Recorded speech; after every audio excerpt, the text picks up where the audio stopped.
pledge allegiance to the flag of the United States of America and to the republic for which it stands, one nation, under God, indivisible, with liberty and justice for all.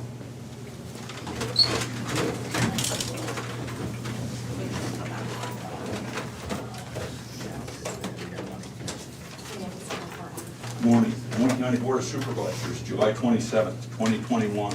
Are there any changes to the tentative agenda? I have none. We have an agenda. Meet with department heads and elected officials. Terry Johnson, Des Moines County Auditor. Good morning. We're just staying busy and gearing up for elections, so sending some girls, 3 girls to election training the first week in August and just continuing. Got all the slots filled? No, won't know because the candidate filing for the city of Burlington actually starts, I think it's August the 3rd? August the 2nd, 9th, I don't know. Yeah. I can't remember. There's too many different ones, Yeah. so.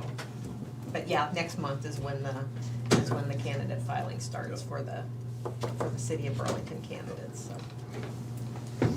Thank you, Terry. Kevin Glendenning, Des Moines County Sheriff. Good morning. Things are going well at the Sheriff's Office. We have, our jail population's at 75.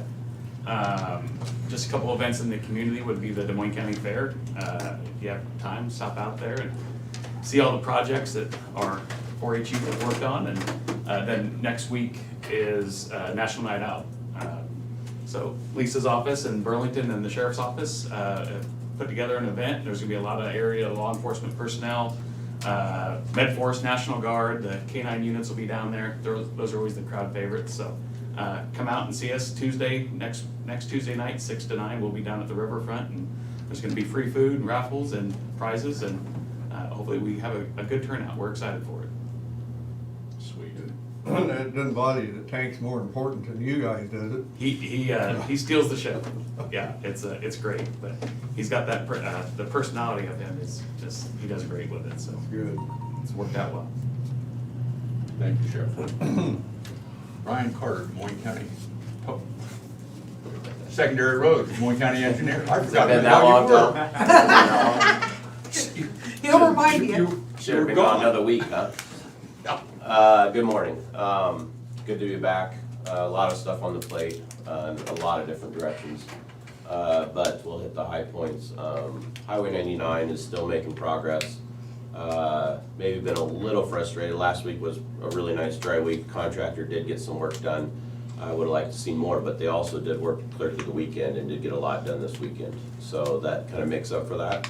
As far as I know, they're still working. So it's a lot of, when you get to this phase in the project, it's a lot of small stuff that if you just drive through, you wonder what in the world they're doing, but it's stuff that needs to be done before the road's open. So they are making headway. You know, we knew as soon as we dried out that nobody would, you know, it's frustrating that it's still closed, I guess. And I understand people are sick of driving around, and I can't blame them for that one bit. We're ready for it to be open too. But there's still some riprap to be placed. That couldn't be done until the bridge was done, until the final shaping was in there, and there's still some black dirt to get put in. And so they are working on that and have made a lot of headway, actually. I was up there just yesterday for the first time, obviously in a week, and especially the north end is really, I won't say it's complete, but it's darn close. Once they get that done, they'll move to the south end. There's a little more riprap down there to be done. And obviously after that, we'll get guardrail put in and get some seating done and stuff like that. So, looks great. I look forward to the public getting on it, look forward to it being open and it being in the past. That's good for any project, to be honest with you. And this one in particular, it's pretty high profile, obviously. So, as for that though, however, I'm still non-committal to a specific date. If there's a lesson to be learned, I learned that one. And so it will be in August. I still believe it will be in August. But I'm not willing to tell people a date. I don't have that at this point. So You already told me to start telling all my friends the first week of August. So. I think I told you the 4th of July, didn't I? You should keep using that. Next year. You get me in trouble, PC. Anyway, Flint Bottom, another active road that we have closed. Project contractors making good headway on that. It's all just pavement removal and some rocking and some shaping and some drainage and stuff like that right now. And it'll probably be that way for a while. You know, but that's what that project is, and so I think we've had some good comments about the first section that is open now. Certainly could have made it worse, so it's definitely better, and that next section will also be that way. So it's nice to see that kind of progress and see the roads that really need to get improved. So so that's coming on. I've been talking about it for what a month now, but I do see that they moved Highway 61 over. The traffic is now running on the new lanes, I guess is what I call it. It's not 4-lane, it's still 2-lane traffic, but so if you run up through there, it's very different. Make sure you're comfortable with it before you set the cruise and rip through there, but it is part of what's gonna be changing scenery for a while. I know that the DOT just bid the grading phase. I think it included bridges also off the top of my head for around Mediapolis. But I also know that from what I understand, they only had one bidder, and the prices came in high. And that kind of fit everything we've talked about. I mean, if you start looking at the cost of anything, materials-wise, fuel-wise, labor, everything's up. And you're gonna see that in construction. There's just no way to avoid that. So I think the DOT, anytime you get a bid that comes in higher than your estimate, and you only have one bid, I think they're doing some evaluation to make sure they're comfortable with all of that. So I don't think they have anything signed at this point, but it just happened. The bid was just here in the middle, probably last week if I had to guess, on Tuesday. So you wouldn't expect anything to be signed yet at this point anyway, but they did do bids, and they did get one bidder, and but like I said, I understand it came in a little bit high. Who was the bidder? From what I was told, because I haven't seen the documents, it was PCI, who is the current subcontractor on the phase that's going on right now. Rhinebeck. Huh? From Rhinebeck. Yeah. Yeah, so I mean, that's as big a grading contractor as you're gonna get, so, so I think, I suspect in the end, the DOT will probably sign and accept the fact that this is kind of the start of a trend possibly of prices going up, but just so you know, that they did get bid, and when I hear more about it, I'll let you guys know. PCI's been around a long time. They're the ones that added that 3 foot on the side of Highway 61 back in the late 60s, early 70s. Yeah. PCI is, Yeah. been a big player in that dirt work business for a long, long time, absolutely. Does Lower Flint, do you think that'll be done by harvest time? Flint Bottom? Or Flint Bottom, I mean? It could get into the early part of harvest, but I do believe at some point it'll open for harvest. I don't know, there is a possibility we'll clip the front end of harvest. They've made very good progress, wet or dry, I have to say, which you can on that type of a project, for the record. I mean, that's the kind of project that if you do things right, even when it's, I mean, obviously when it's raining, you're not gonna work, but I don't, like I said, I don't know if we'll catch the very front end of harvest, but harvest may be later than normal this year anyway. There's a lot of corn and beans that went in all the way out into June. So I don't know that we're gonna have that shut down through the entire portion of harvest, but we might catch that front end, it's possible. There's still access, the nice thing is there's still access to the ethanol plant. The guys like to cut across there, but they can go up and use the 4-lane. I've seen some guys going up gear with trucks and going up and across the tracks there by the old Raiders and stuff. So there is still access, and that is the good part about that. It's just not just the number one preference isn't there at the moment, but they will appreciate the better ride, I can tell you that. So, so that's moving. We had a pre-construction meeting for the Geode project. Just to remind you, the hill on the other side of Geode is in Des Moines County. There's not very much of it, but it is in Des Moines County, so that will get replaced this summer. And if you've been out there, you know that it's needed for a long time. In fact, we did a patching project on it, I don't know, before 2 rag rides ago or something like that. I couldn't even tell you how long it's been, just to try try to stabilize it a little bit. But, so that's gonna start August 16th is our anticipation. That is the late start date also. So that'll have that closed for probably, I'd say probably pushing a month and a half is probably roughly what that'll be. And that's been planned. We bid that back during the winter time. I still don't have any word on Pleasant Grove, Shane, so we haven't heard from that contractor, so when I know more, I'll let you guys know about that. What made you think I was even gonna bring that up? I don't, just guessing. I So, appreciate that, though. Yeah. Thank you, my friend. so, and we're gonna reach out to that contractor sometime, probably this week or early next, just to see what they're thinking. That is being done, so the GEO project is being done by Jones, which is a semi-local contractor for paving.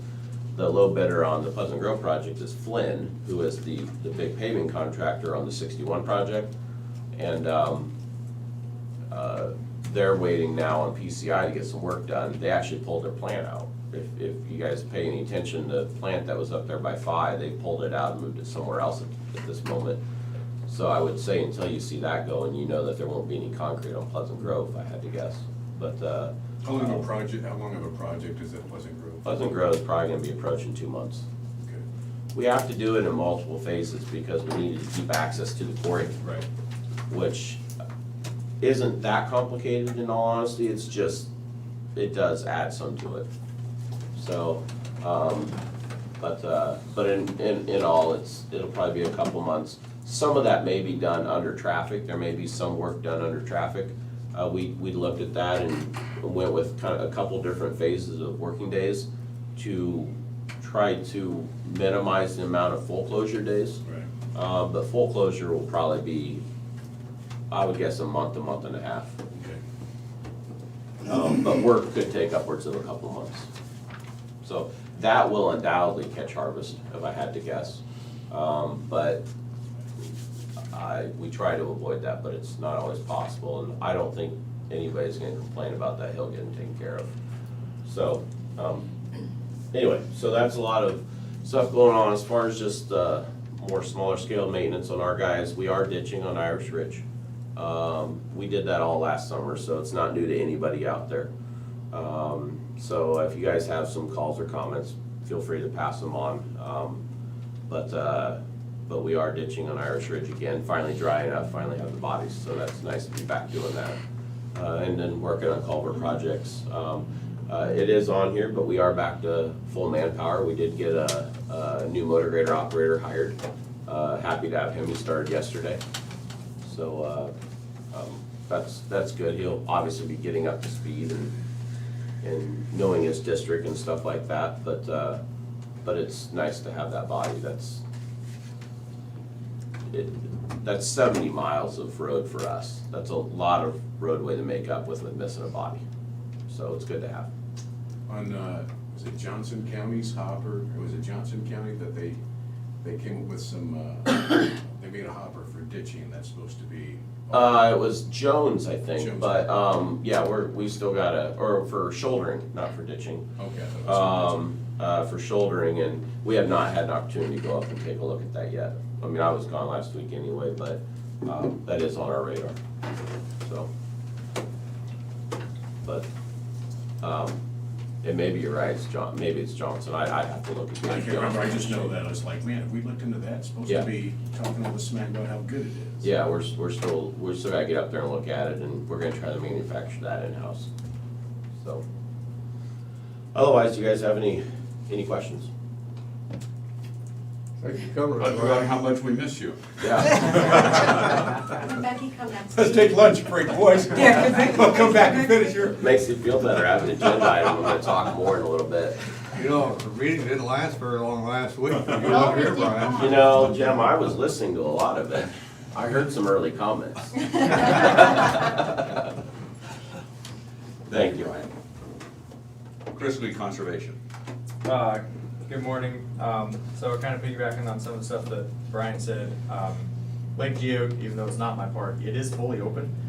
So the beach is open and the rest of the campground is open. So I don't know if a lot of people know that. I just heard it through the grapevine and had to go out there and check it out and see it for myself. And sure enough, it is. So which is a good thing because the beach at Big Hollow is kind of a mess. With it being so incredibly hot and calm the way it's been, the algae in Big Hollow Lake, as we know, is a problem.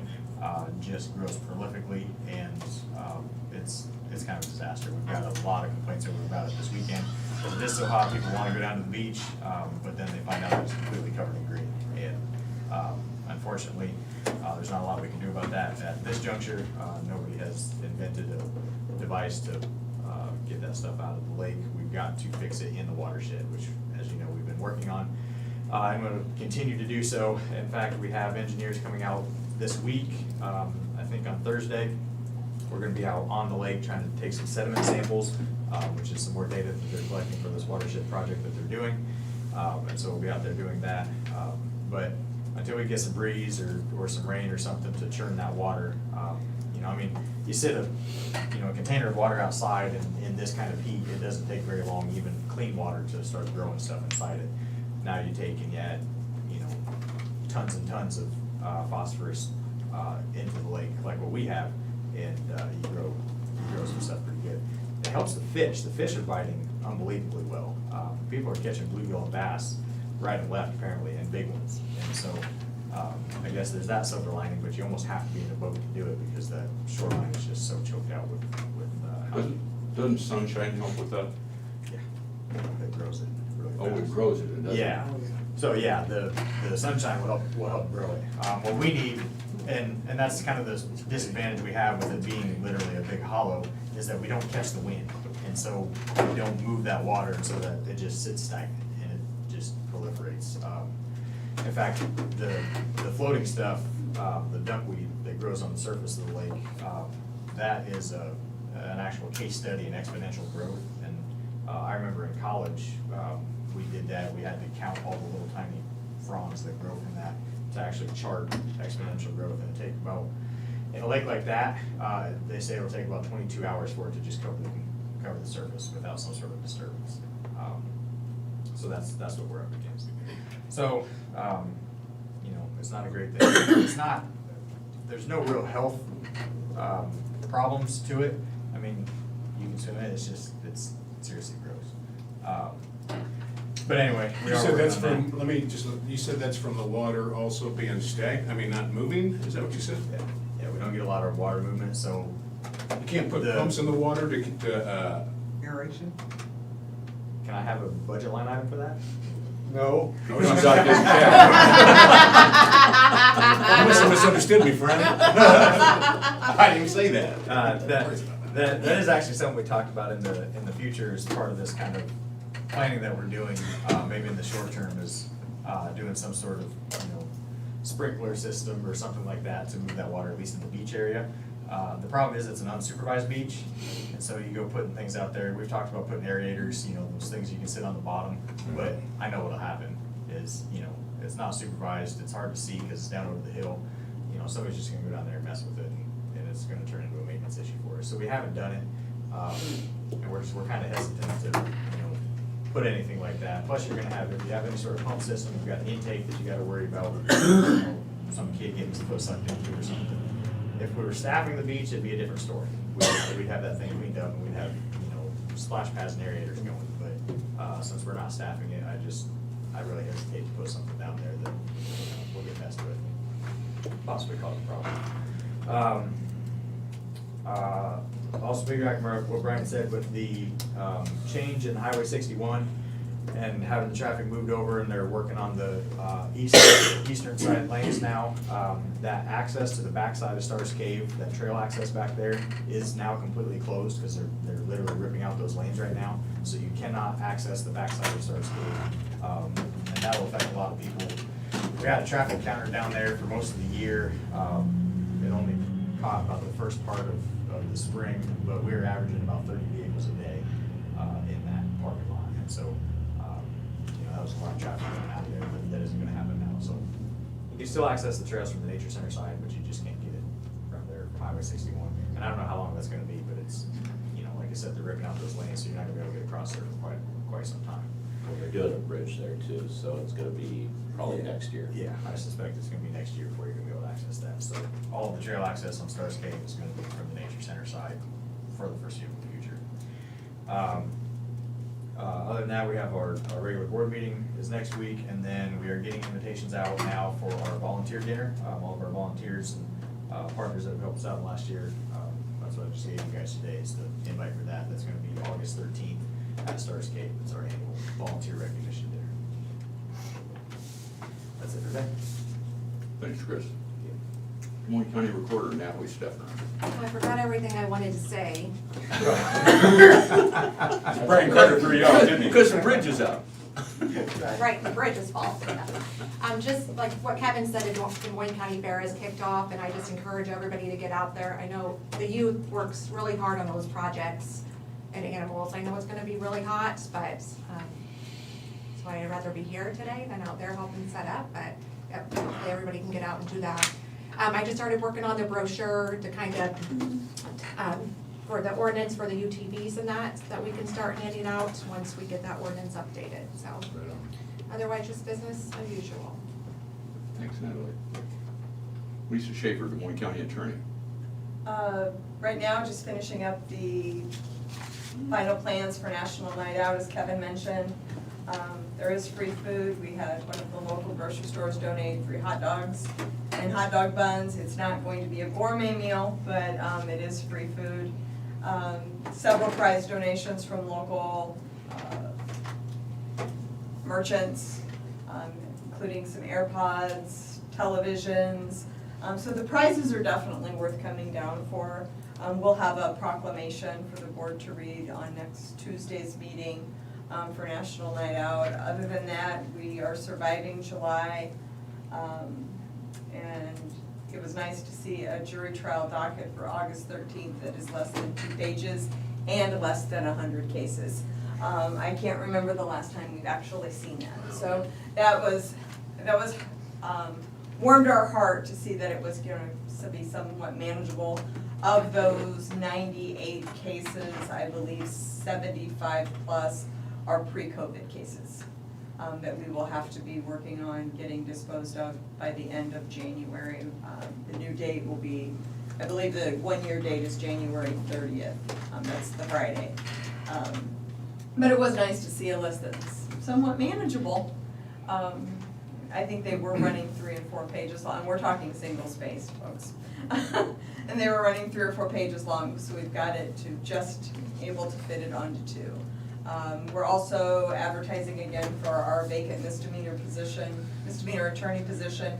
We've actually got it posted on Friday, and I think we've already got 2 or 3 resumes. So better response than we've received in the past. I think we just timed it well with law school graduation, bar exams. So we're hoping that by early fall, we'll have someone in that position. Anayo is still with us. He'll be with us for a couple more weeks. Next week, he gets to do his own jury trial. So he's getting pretty nervous but excited. That first one you do on your own is always a tummy churner. But he's pretty excited to be doing that. And now he just needs to figure out what that trial's gonna actually be. Sometimes we don't know until Monday afternoon. Other than that, we're just status quo, getting ready for National Night Out and enjoying a couple weeks to actually prepare for jury trials. Lisa, do you have any murder trials coming up, or you got all through with them? Pardon? The murder trials? Are you- The next one, we only have 2 current pending murder cases. Motion Reed's trial is set for September 28th. And then we just got Kevin Lee, that was the one from last January.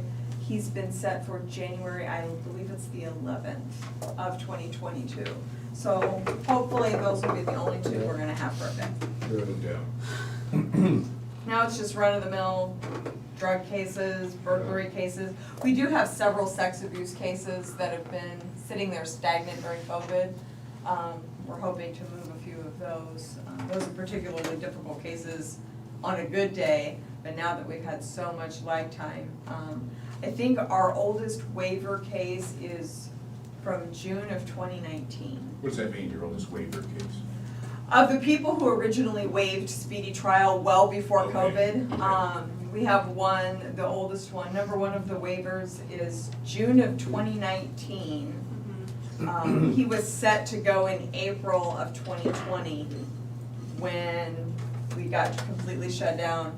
The ironic thing was we had an officer for the Burlington Police Department who was set to deploy in the spring of 2020. And so we actually did evidence depositions to have his testimony ready to go whenever those cases would come up for trial. He actually was deployed and has returned, and those cases are still sitting there. So he gets to do it live and in person. I guess he'll know what he's gonna testify to if we let him read his deposition. But it's just ironic to know that we have someone who deployed for a year, over a year, and he's back, and the same cases we were worried about not having his testimony for are just still sitting there, biding their time, collecting dust. This gentleman from 2019, has he been incarcerated all this time? No. Oh, okay. I don't believe, of those cases, I don't believe we have any people who waived speedy trial pre-COVID that are incarcerated. I think the oldest one, other than Motion Reed, the murder case, I think Motion Reed and Devontae Davis, the case we just finished up last month, I think those are the only two who had been sitting there that were pre-COVID waivers. And other than that, I think we've either disposed of every case. One of the things that we found last summer, when the date got moved from July to September, especially people who were sitting there on lower level felonies, decided they were just not gonna wait it out. They were actually, I just as soon go to prison, get my case done and discharged, because who knows when I'm gonna see the inside of a courtroom. Which was probably a really smart thing on their part, because we only did a few weeks of jury trials till there was another moratorium on them. So they would have been sitting there until February. So right now, the only one that I can think of right off the top of my head that's an actual waiver that's been sitting there pre-COVID is Motion Reed, and that's a murder case. So, I just wanna make sure I understand this. Sex offenders are walking around waiting, there's no, Many of those have bonded out, and so, or some of them, we put them on pretrial release with supervision just because we didn't want them languishing in jail for, at a time, we didn't know how long it would be. But I think most of the sex offense cases that are waivers, all bonded out. are these children offenses or? Both children and adults, they run the gamut. Do we have any safeties in place at all to keep If these? someone bonds out before they see a judge, there's really not a whole lot we can do. Generally, if they bond out after they see a judge, the judge will usually put in their initial appearance ruling. In the event they bond out, then we also will have to report to pretrial release with supervision, the Department of Correctional Services.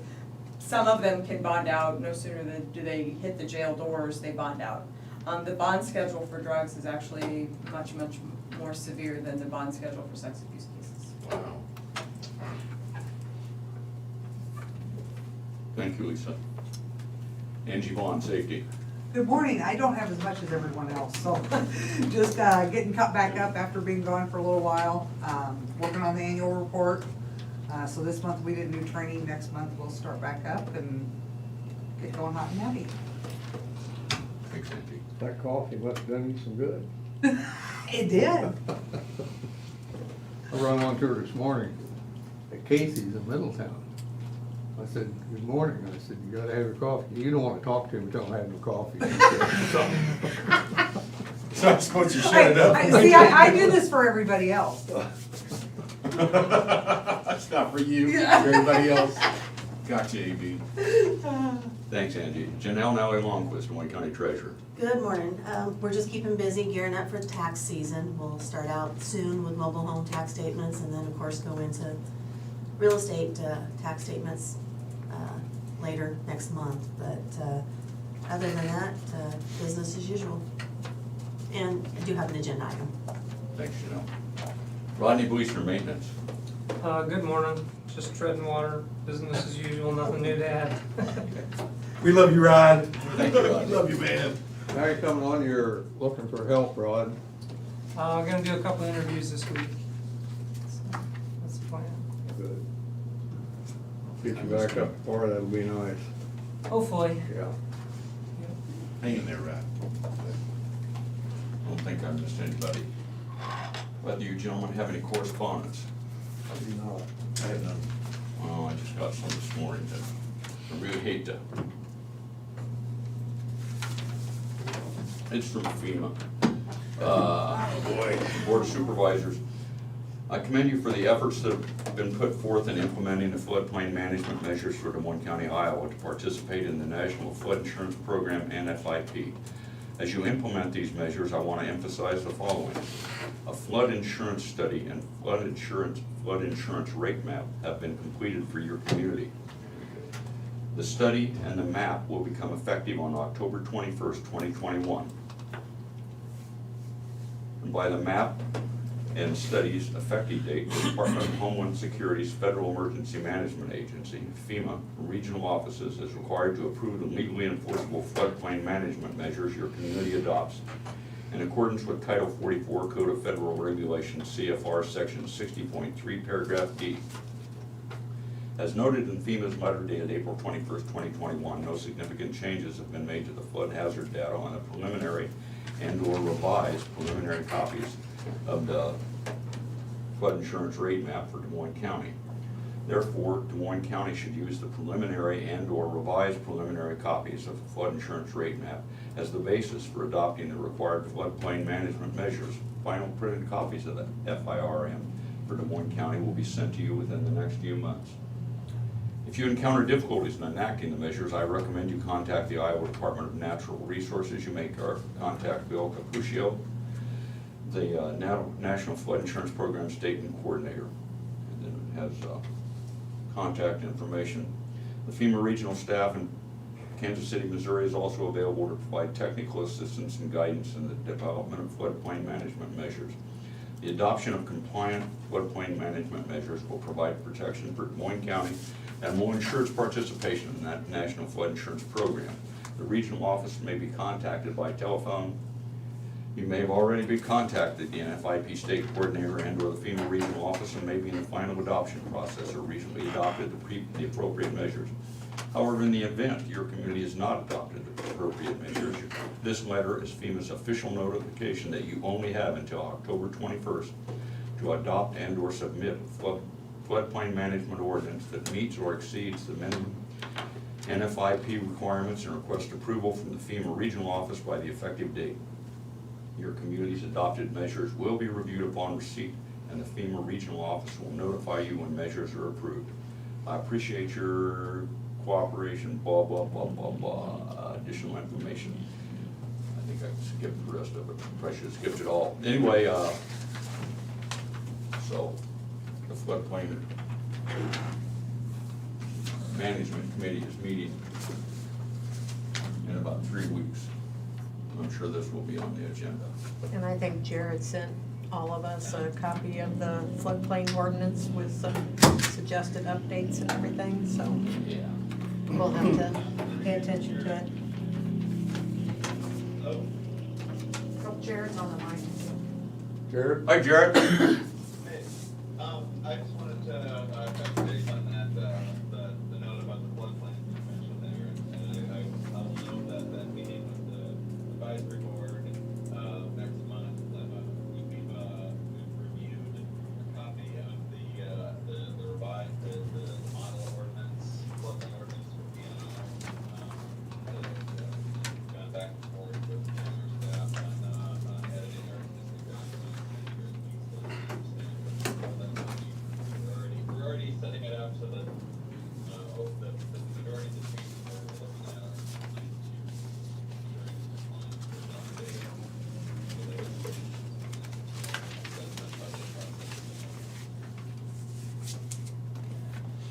Thank you, Jared.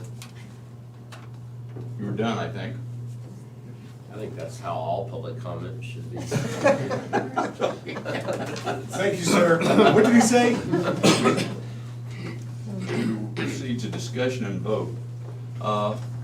We need to open a public hearing So for a road petition to upgrade a road in the eastern half of section 20 in Yellow Spring Township. Second. Terry? Jim Carrey? Yeah. Shane McCandless, Yes. Tom Croker. Yes. We have a road petition presented to the Des Moines County Board of Supervisors on the 6th day of July 2021. We, the undersigned owners of 50% of the lands adjacent to or abutting upon the following described road.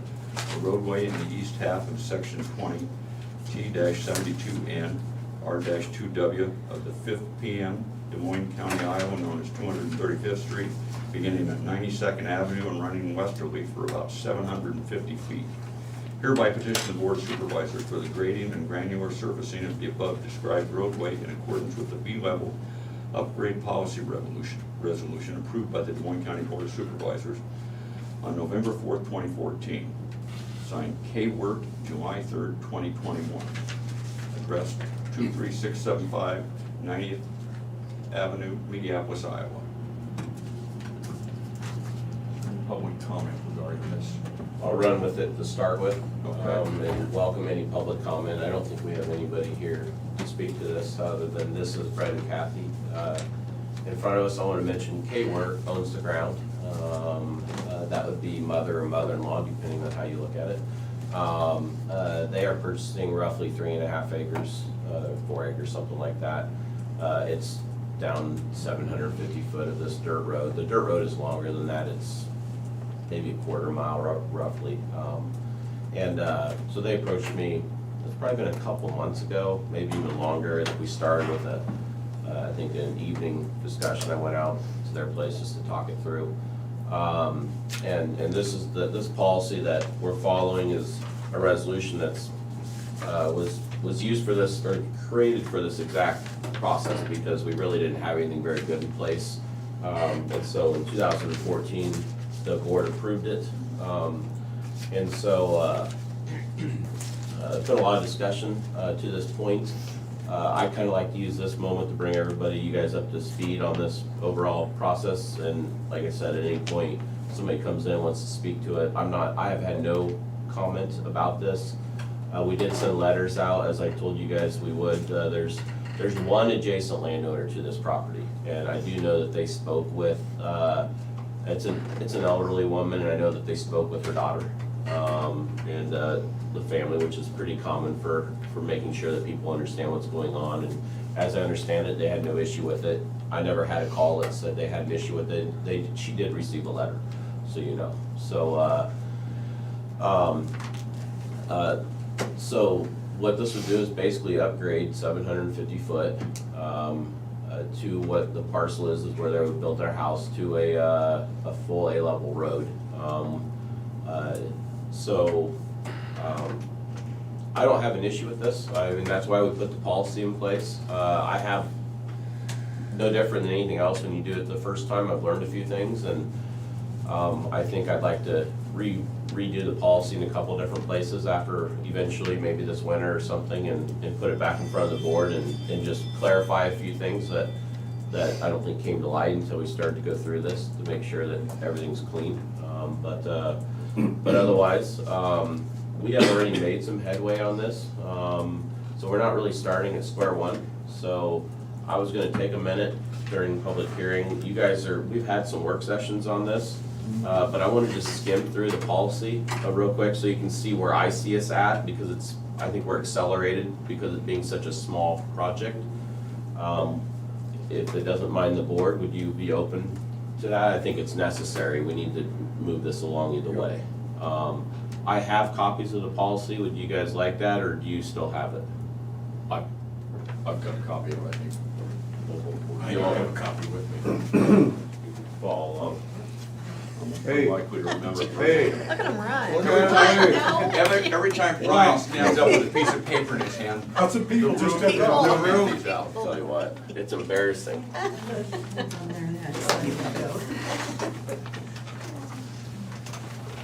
That's all we do. Everybody feels when you guys like a copy.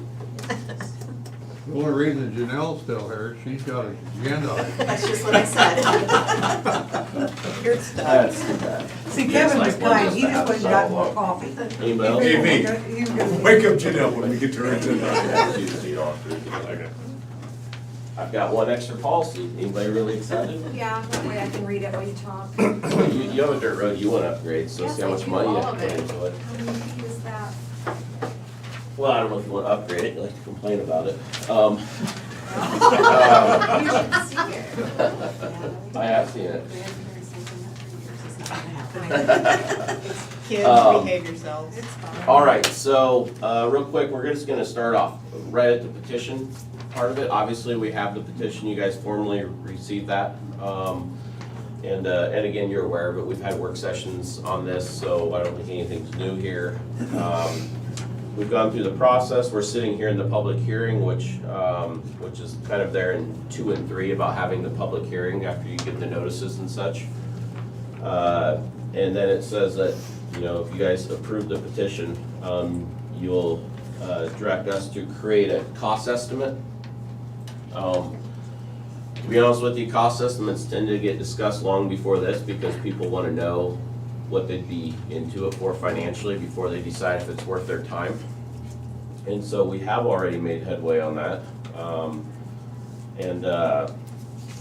The current cost estimate, which is, again, estimate's the key word, but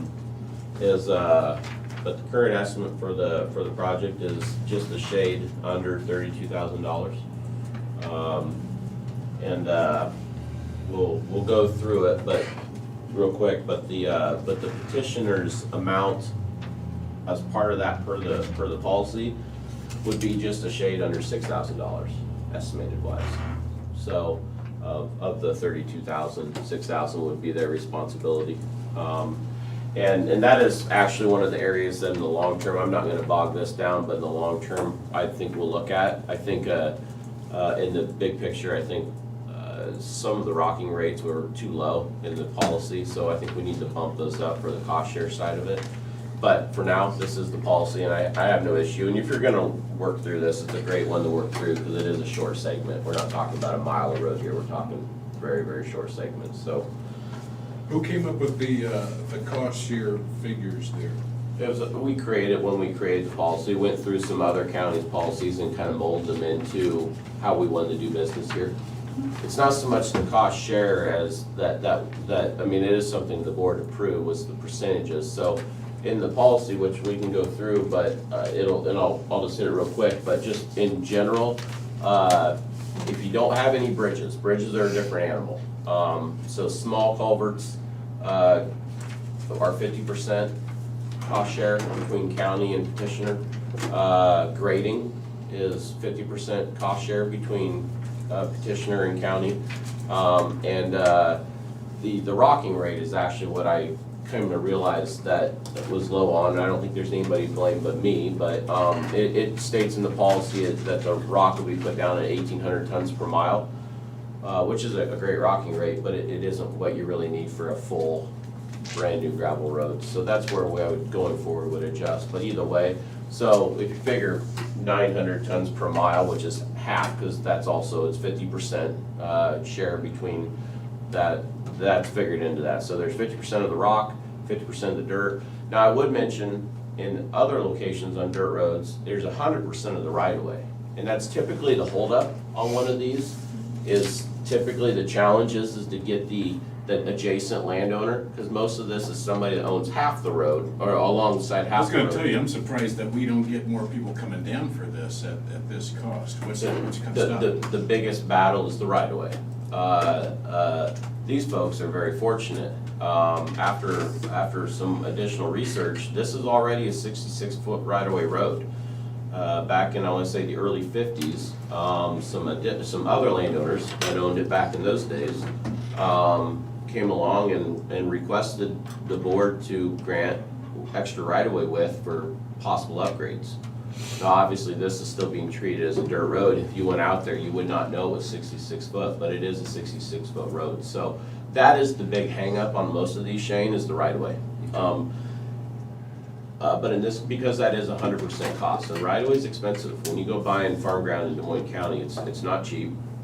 And the county will not condemn on behalf of a project like this. So basically, it would be up to them in a different situation to go more or less sweet talk those other landowners to being willing to either sell or give, which is where we thought we were at the very beginning of this, but in this case it is not. It is a 66-foot wide road, so the right-of-way is there. So that really is the first huge and typically only hiccup in this, is that we will not do this without 66-foot right-of-way. And most dirt roads are not. This is. It's a rarity. So, so I do want to mention that as I go through the policy.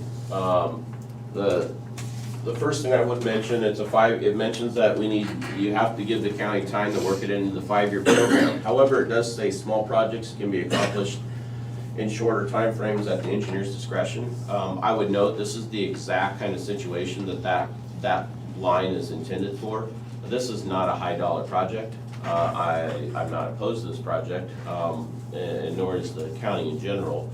And we can fit this into a typical budget. So, so we are prepared to move ahead. It is not of the cost that it needs to be in the 5-year program, and it doesn't meet any extraordinary cost threshold issues.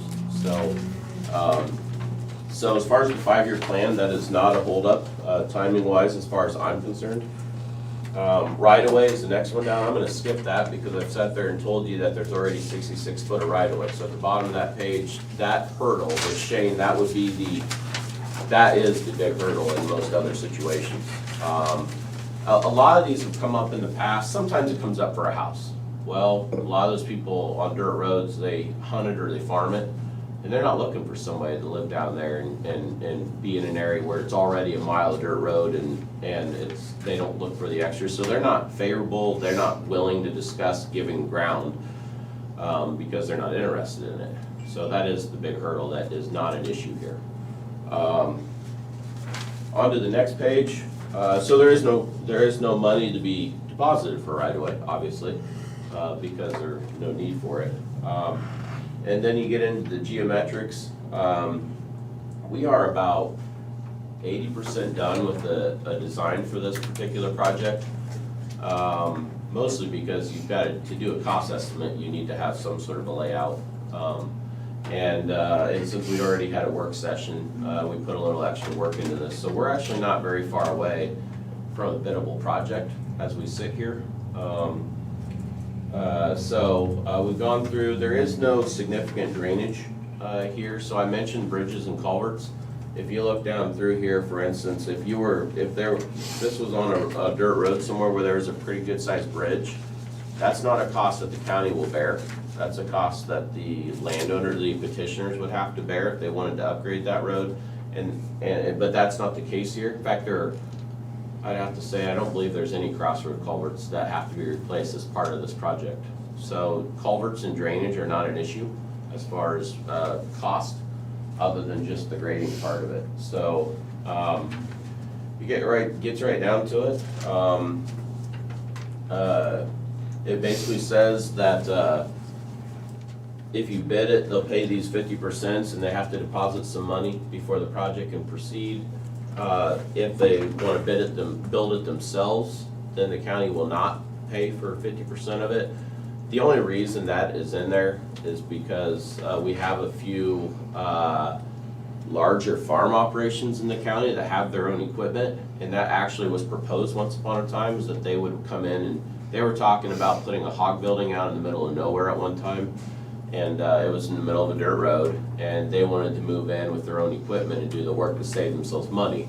The problem for them was they couldn't get the right of way because people on the other side didn't like them. I mean, to be honest with you, so that's typically how that goes. I think I remember that. And so, but there have been some requests. In this case, we will bid this, and so we will have that 50% of that cost in there. Let's see here, drain structures, that's on down there, number 3, I've already hit on that.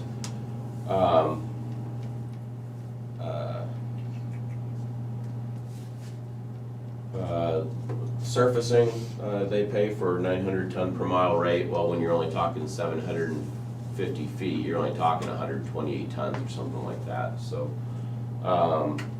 We've already surveyed, they've already given us permission, so we've already done the whole site survey. We couldn't have done the design without it. So I guess where I'm going with that is that ultimately from what I see, I'm to a point that once the board closes public hearing, if they approve this petition, I guess at this point I would recommend that be the case. I'm to a point where we can fine tune our estimate, but I believe that our cost estimate will be pretty much the exact same. And really the only hurdle I see is that they're gonna need to deposit their estimated 50% prior to us being able to bid or start the project, which they're aware of. As I mentioned earlier, it's about a $32,000 project, and their cost share estimate is just under $6,000 of that. So they are aware of that and know that that'll be a responsibility. Can I ask a question? Okay, you're talking about 32,000, and they're gonna pay 50%, but their cost share is 6,000. No, their 50% is the specific areas in it. It's not 50% of the total project, it's the specific quantities that fill in that. So, for instance, there's some seeding and mulching to be done. The policy did not call that out, didn't require that to be 50%. So they're paying 6,000. And we are putting our approach on gravel roads when we do them new is different than it was back then. So that is one where I plan to eventually, we'll update the policy and bring it up to more what we're doing now. But, so there's, that it's not 50% of the overall project, it's 50% of some specific areas. That's why it's not an exact. So. In my head, I was thinking, okay, maybe I haven't had enough coffee. Nope. It's not, that's the difference. It's not just okay, everything that's there is 50%. And the reason for that is when you look at these, there's certainly locations where the county might do some other stuff that the landowner shouldn't be responsible for in a project. Whether it be driveways, whether it be whatever, it's not always the petitioner's responsibility that they should be paying for half of something that could come up in a project that the county may say, this is our opportunity to do an improvement here since we're gonna be here. So there are some potentials. So rather than making it 50% and making it in a resolution where there was no conversation and no flexibility, that's why it's the way it is. So for instance, we are building this a little bit better than perhaps we did 6 or 7 years ago, but it's not rigid, so there isn't a problem with that. So anyway, I know that's a long drawn out, but I want to hit it thoroughly. It is the first time that we've done this. Again, I know the board's aware of it. I've had no communication, I guess, with anybody. I think the only communication I remember is when we were out there doing some survey, one of the landowners said, well, don't do the rest of the dirt road, leave it dirt. And we said, well, we're not gonna do the rest of the dirt road, so that's not a problem. So people tend to like the dirt road because when it's wet, it keeps people from driving by their frontage. So it's like their own personal speed bump to some extent. And if Brad, Kathy have anything at all to add, they're more than welcome to. I gave that, told them that was certainly their option if they wanted to speak during the public hearing, so I'll quit talking for now. I think the only thing I'd say, I guess we bought this 4 acres that lays on this road, from a family member who lives just across the field. And we have 3 or 4 other family members all live within about a quarter mile of this. We're kind of looking forward to this being our future home, so we just appreciate your approval of this project. Terry, did you receive any written or emailed comments regarding this? I have not. Any other public comment? We need to close the public hearing. Move to close public hearing? Second. Terry? Jim Carrey, Yes. Shane Campbell, Yes. Tom Broker. Yes. Can also move to approve Road petition. the road petition, get the last on here. The east half of section 20 in Yellow Spring Township, the grading and grinding surfacing upgrade. Second. Terry? Jim Carrey, Yes. Shane McCampbell, Yes. Tom Broker. Yes. Thank you. This will be a publicly bid item, so we will work towards some documents once we come up with the final estimate. I need to get with Janelle a little bit because of the deposit side of it. So we'll figure that out, and I'll keep communicating with them. But we will probably try to have a bid out there within the next, we might even mail a bid out within the next week or two, to be honest with you. So I could see it taking a bid on this within the next 4 to 5 weeks. It's not a big project, so it doesn't need a lot of time. So, just to give you guys a little bit of insight, and then get things moving, so. You guys have a wonderful life in your own. Thank you. Appreciate it. We hope to. Good. So is that mean I get to come visit you guys sometime? Be careful. He's already going. Trust me, my own family doesn't come visit. You like barbecue? Any barbecues on? Do you barbecue? All right, we have, this is what you always waiting for. Yes. We have an assignment of 16 tax sale certificates for the city of Burlington. Hopefully we don't have to go through all these. It's my understanding that these are partial lots or lots that can sold to Indie lots, yeah. the adjacent homeowner, or lots that can be put together for. Yeah, the city's intent is to get them back on the tax rolls. As you can see, these certificates go back 10 to 15 years. They've been sitting there all these years, and most of these charges are city special assessments on there too, so, Okay. yeah. Okay. What are your wishes, gentlemen? We're Move assigning. to approve. Second. Terry? Shane Campbell, Yep. Jim Carrey, Yeah. Tom Broker. Yes. We will sign these after the meeting. Yes, there's a lot, I understand. Okay.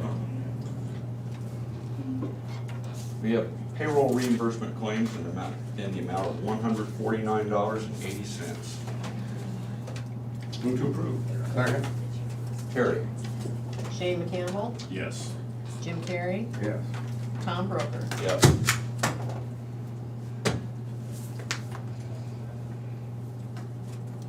We have personnel actions.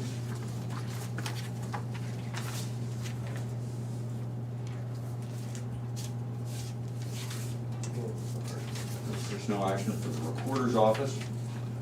Renee Wellborn, a clerk 2, July 27, 2021, 7.5 hours, unpaid. Move to approve. Second. Terry? Jim Carrey, Yes. Shane Campbell, Yep. Tom Broker. Yes.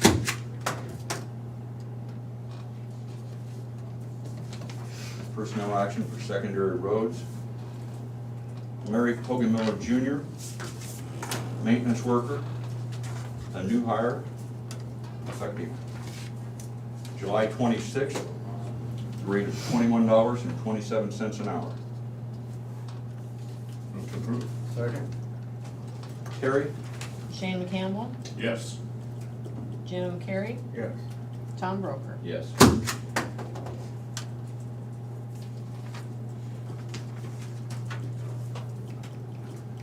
We have reports. We have the jail statistics for June 2021. We have the Southeast Iowa Regional Riverboat Commission report from June 2021. These reports will be on file in the auditor's office and available for public review.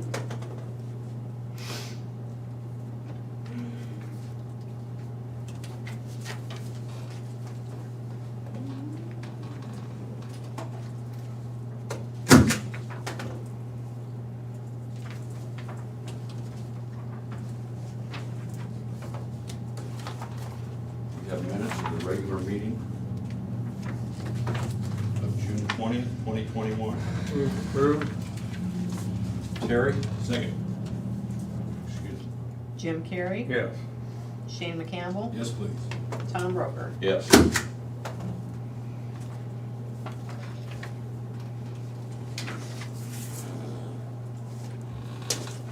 Any other business? I have none. I just wanted to announce the Course Early Childhood Center, Thursday, August 26th at 9 a.m. at 711 South Lee Brick, the old Course School building. They're going to be having a open house where people can walk through for the Early Childhood Center that they have set up there. It's supposed to be really, really great. You're gonna do some great things and raising up winners. You know, our next town broker is sitting right in there. I can feel it. I can feel it. So pray for those kids. He's probably sitting in the jail waiting. No, that's the shame camp. But anyways, there are a lot of things happening in the community and that are making us better. This is one of them, so I just want to bring that up. That's all I know. Thank you. Future agenda items.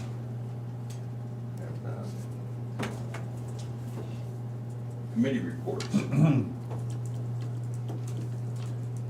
have nothing to report. Went to Southeast Iowa Regional Planning Meeting the other day, and listened to the presentation of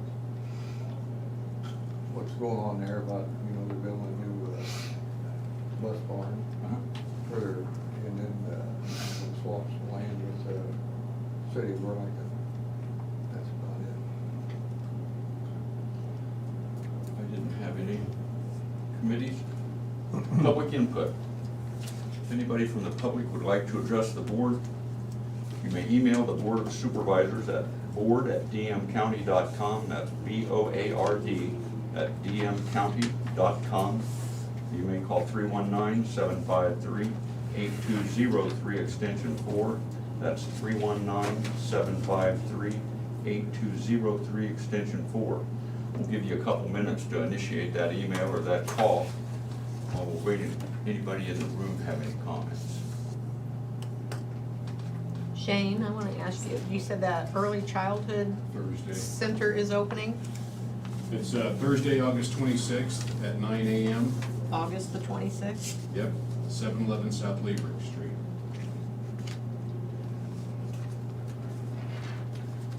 And they're pretty proud, so. Lisa, that night out, is that statewide or is that local? National Night Out actually It's is a national. national program. Uh-huh. Basically what you have to do as a local municipality is register with them in order to be able to use their logos and the Burlington Police Department, City of Burlington did that quite some time ago.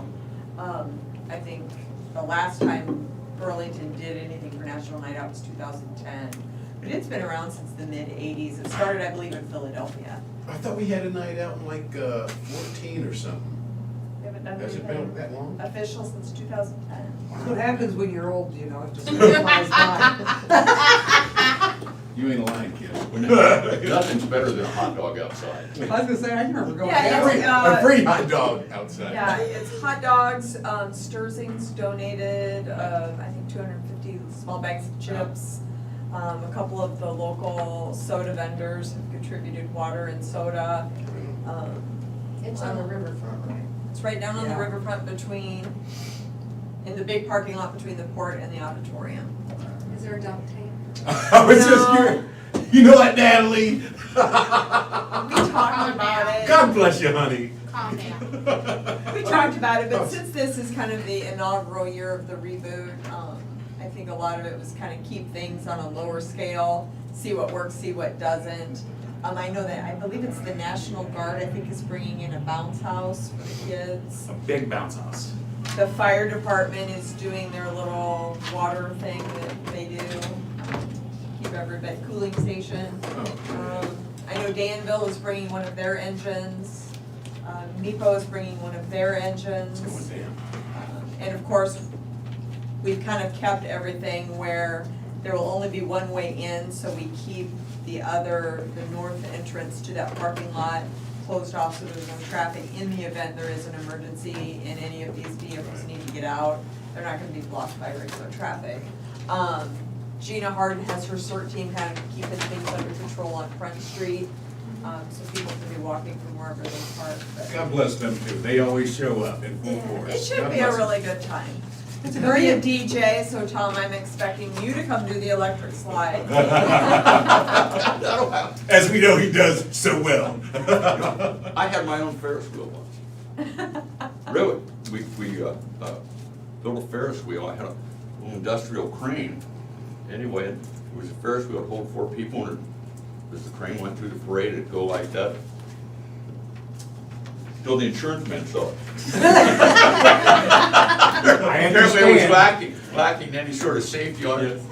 And he, in a lot fewer words, explained that if we ever hope to be insured, that was just. that a surprise? I didn't think so. You gonna have the armored vehicle down there? We are, we're gonna have the MRAP, we'll have the boat, we'll have our K-9 unit, a reserve unit. We have a lot of folks out there, so. Well, I think you ought to put Shane and Tom on top of that and have a siren leading them in there. Pass out tomatoes? I don't think so, friend. I've already played that game. The MRAP is another, it's just, the kids just love it, to be able to see it up close, and it's a neat deal for them, so. It was for us too when we first got it. The fire department can see with their hose if they can knock you guys off. Sorry. No, you're not. See who's the stronger. That would help Tom with his electric slide. I don't think the electric slide's probably a possibility. They tell you what to do, it's not like. I'm familiar with that. They're telling you what to do. And I know the bike patrol for the police department is gonna have a little bike rodeo, which I learned is like a little skills thing. I'd never heard the term bike rodeo, so I had to have somebody define exactly what it was. So they'll have a little skills course with little kids, or several bicycles that have been donated to give away. And the Kiwanis donated, a pretty decent sum of money, so we have, I think we're expecting anywhere between 50 and 70 bike helmets that'll be handed out. Did anybody drop off any TVs? We did get one TV donation. You only got one TV donation? Somebody lied to me. Who, well, all right, forget it. One of the local merchants. So if you know somebody who wants to give us more TVs to give away, His mind's working, you we're see more than it. happy to take them. He's making notes Like out of right the now. ditches? I know, that's what I was thinking. I was Brian- gonna say, Brian I can supply probably ya. have some in my basement, but, Yeah, I got a TV I can donate. You gonna donate something too? I mean, I don't know if the TV works. We're starting to drift further if you don't. I was about to say, that's called spring cleanup. That's what that's called. If there's no further public input, with an eye, we're adjourned. Aye. We're adjourned. Thank you all. Have a great day. That's all right. We've got Mike Milton. Yes. We've got yeah, and that's the national Kept night that out. reasonably short.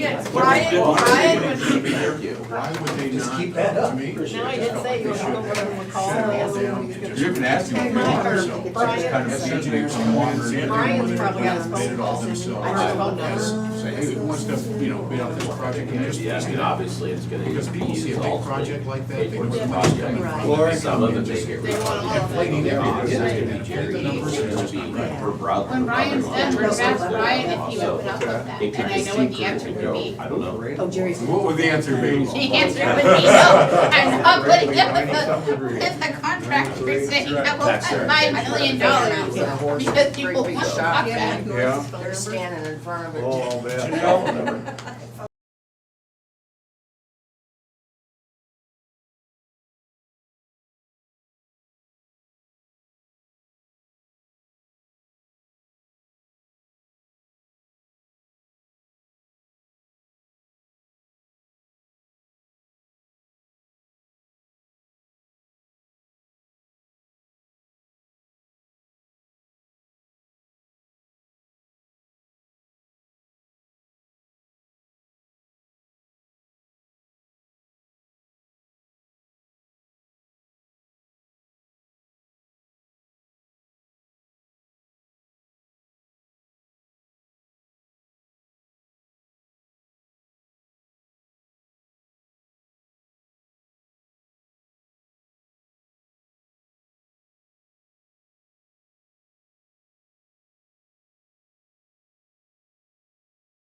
session. Heard that name for a Mike while. Norris, Southeast Iowa Regional Planning Commission and Board of Supervisors regarding the administration of the American Rescue Plan Act. I've been waiting for somebody to come in here that knew all about that and the ins and outs of the ARP. You have the right So guy. you can tell us all about it, Mike. I think I came to learn from you, Tom. I mean, lay it out, Chuck. Man. Now, I talked to, Tim the other day, and he said he was talking to you later about Weed County or something. We've got a project, we're gonna try to work through the Port Authority to expand broadband access to all the tier 1 areas down there. Why is it, because the ARP says 25 up and 3 down. Yep. And some of them depends on, in Iowa, that's unserved, or underserved, and then it's 50 and 5. So the way the maps go is tier 1 is the 25-3, and then it goes, and I don't remember what the other. 55 and then above that, I Yeah. think. 75. But any improvements you do for broadband have to be for those 25-3 areas, but there's a Wired. Huh? It has to be a wired Wired. connection, and that's what I pointed out, and Tim said, Yep. he went through that, and he said, yeah, I said, I looked at that, and he said, but it says wired, so. So if you plow through the OCIO map, the Office of the Chief Information Officer at the state, if you plow through the metadata on that map, you can see if the provider claims it's a wired connection or a wireless connection, and then what speed that is. So if it's a wireless, it'll show up as another tier, but it's actually eligible for the ARPA money because it's not a wired connection. And then any wired connection has to be 100 by 100. But as we know with fiber, you're really just limited to the end hardware on how much you can push through that glass tube. Yeah, that's anyway, So guess how many unserved customers are in the tier 1 areas in the whole of Lee County? I think there's a fair amount, isn't there? 17? 120 120 total? in tier 1. So this means two things. Number one, the maps are all Tier upside- 1's 25 and below. Yeah. So the maps are all upside down, and the way that they do the map is on the block group level, or the block level. So if a service provider claims through their whatever form that they submit that they're serving into that block group, then the whole thing is colored as to the highest service that penetrates that block, which is ridiculous if you want to try to serve everybody, right? Because then it looks like, oh, look at all the service. Right. Well, no.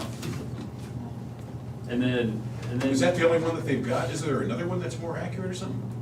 it's the same data on the federal and the state. I mean, they're But there's only 121 that are actual tier 1, I mean, they're below 25 on that map. So on that map. So if you assume that the map is correct, which is not, but let's say we just don't know any better and we think it is, there's only 120.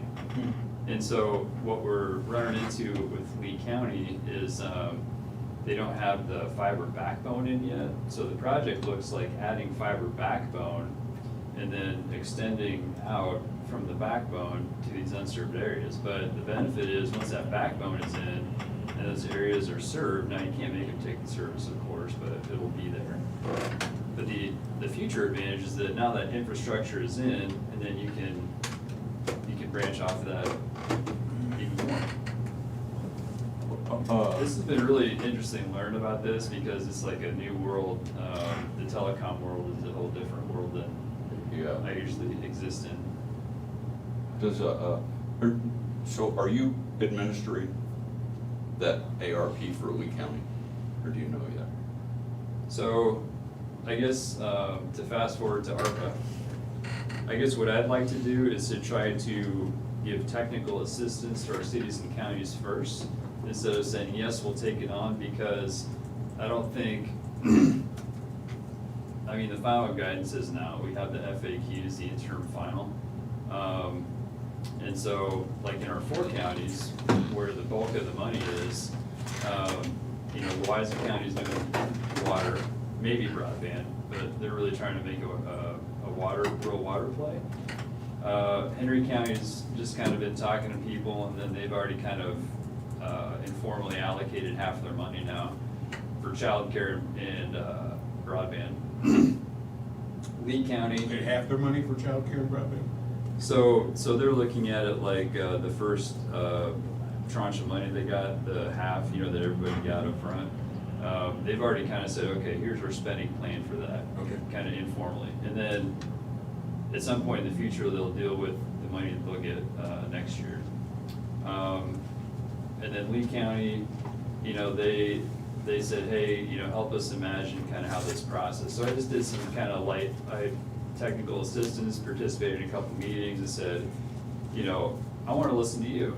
What are you interested in of what you know about that you could spend the money on? So then they listed out like seven categories, and then allocated like a percentage of money that they think they might want to spend in those categories.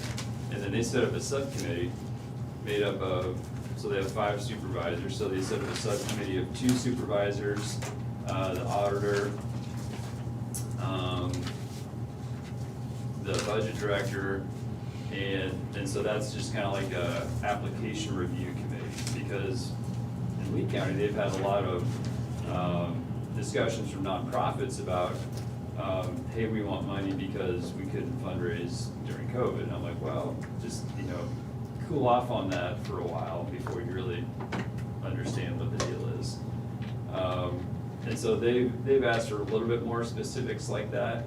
But I guess for everybody, what I'm thinking, maybe the best thing for now, until we kind of fully grasp the whole situation, is if a county or a city wants like an application template or like a flow chart,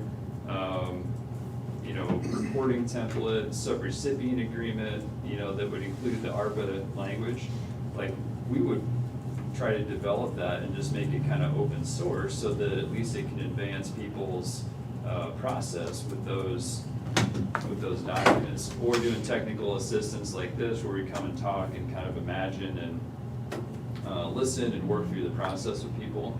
And so I don't know that we're at the point now where we want to say, okay, region, we're ready to administer your ARPA funds, because I don't fully understand it yet. And, we don't have, let's say, the staff elasticity to all of a sudden go up and grab all these ARPA administration funds. So I think maybe an incremental approach is the most efficient right now to kind of walk alongside people that want to, work with us to do that, and just say, okay, let's understand first, here's our documents, here's this. And then once we have more of the known knowns, then we can talk about, well, if you really do want us to administer, what's that really mean? Does that mean taking applications, presenting projects, doing annual reports, conducting files? Because this is a different structure than what we're used to when we have a governmental granting entity that goes down to a local government, and then we grant administer. Now, it's all up to the local government recipients, because you guys will be actually writing the checks and be responsible yourself. So that's a little bit of a different setup, instead of being more like a pass-through like it usually is. So I think maybe the incremental approach is maybe better, just so together, local governments and regional planning can understand more of the factors and what it takes, because it may not be nearly as scary as what it seems like it could be. Especially if you spend, 60% of your dollars on a single kind of a project, like if you do a building. Yeah. I guess my initial feeling is, or what I'm curious is some of the paperwork. I know something's due at the end of August. It's gotta be some sort of I We forget have to what it do is. an interim report, it's due by August 31st. And that's through the end of July. That's basically just gonna be that we, If you haven't done anything, you just tell them you haven't done Haven't spent anything, which anything yet. is sure to get And I think the next on the one is radar. in October. Is it October every 31st. quarterly, they're every they're 3 each months? quarterly, the project and expenditure report is quarterly too. Basically, I agree, Mike, in a way, when you guys administer our grants, we have to send you copies anyway. Right. So that you can attach those to your grant file. Right. So we work together just trying to get it done, so it does take time for both of us to get that finished, so, you Well, know, Here's the thing where you mentioned building, you know. I think we're looking at a new public health building. Right. That's gonna take a pretty good chunk of this money. You know, quite frankly, that's my number one priority. And then after that, then you can take these applications and do the percentage-wise and what else they want. There's a couple other things the county really needs. We need a new phone system. Real bad. Calling, you know, up in IT needs stuff. So, And digitize some yeah. Yeah. it's records. Public records. Public records, there's a lot of things that, the county needs to come up into. And Right now, we're still back in the 18th century on some stuff.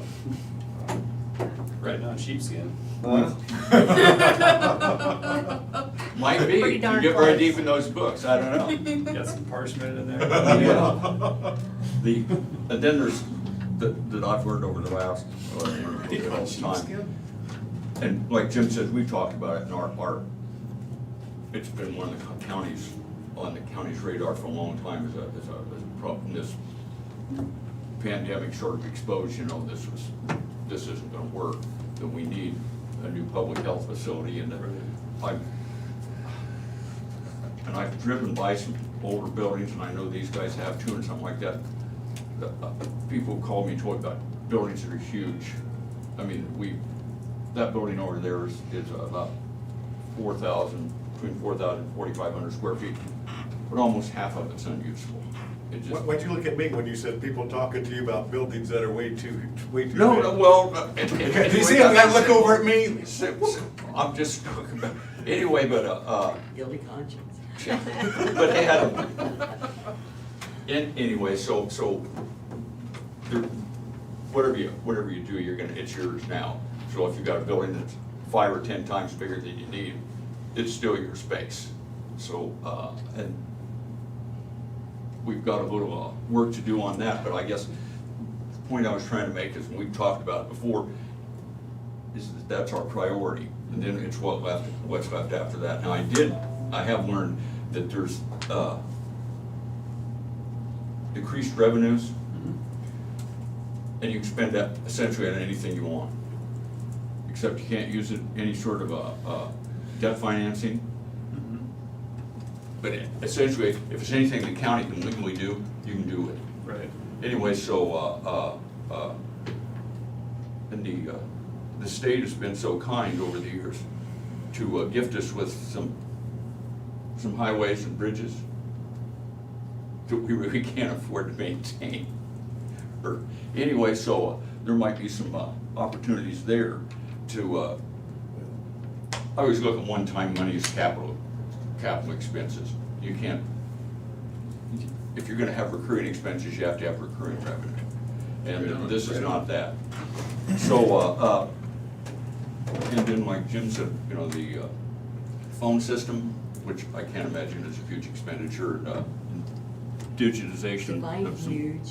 What? Yeah. Define huge.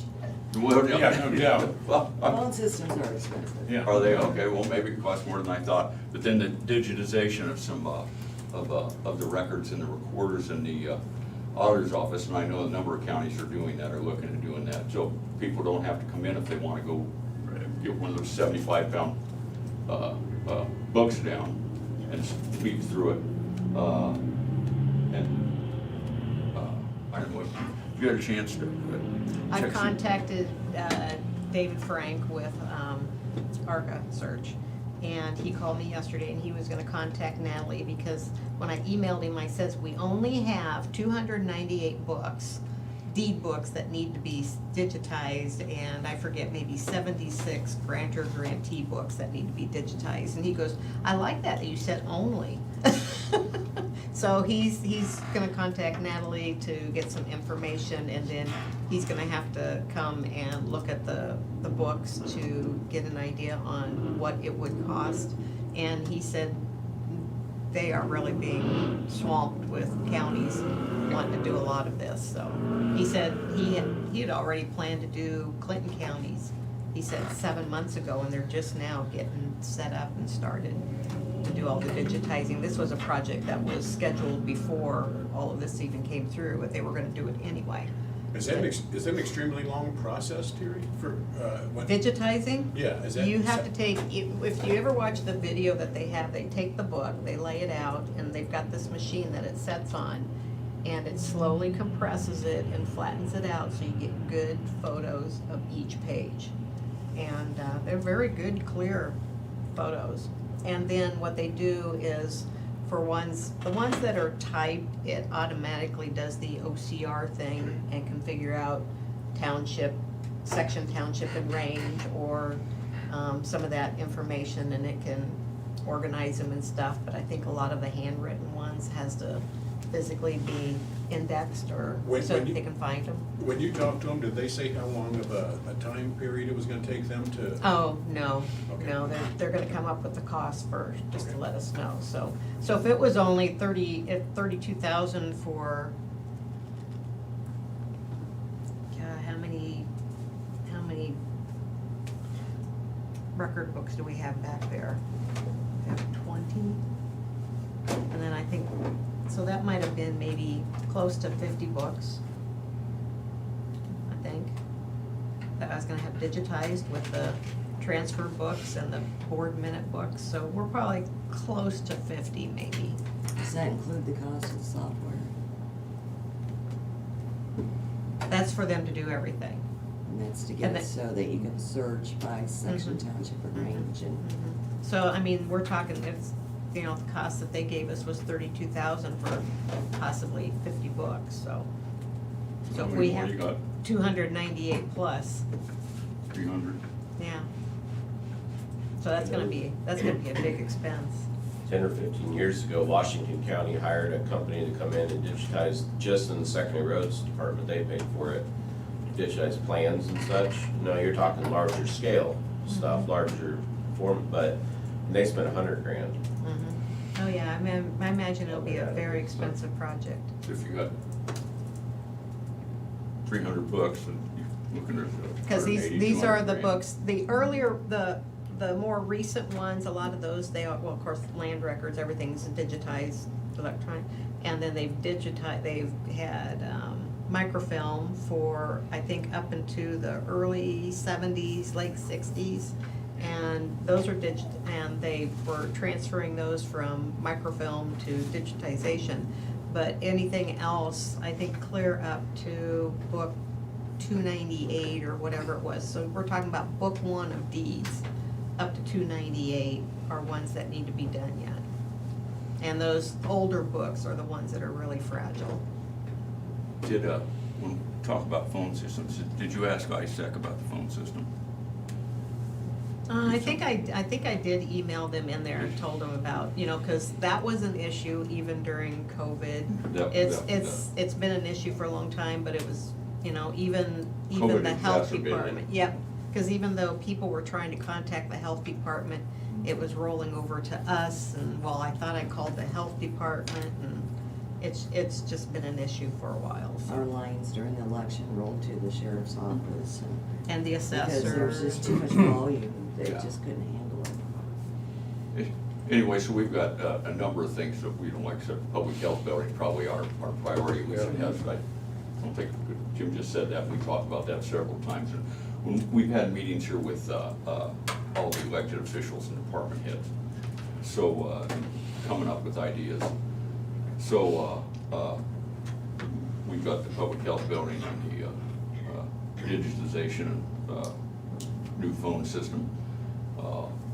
The Burlington City Management approached me about talking about some cybersecurity. And as I read through it, that cybersecurity doesn't cover that unless you use lost revenue.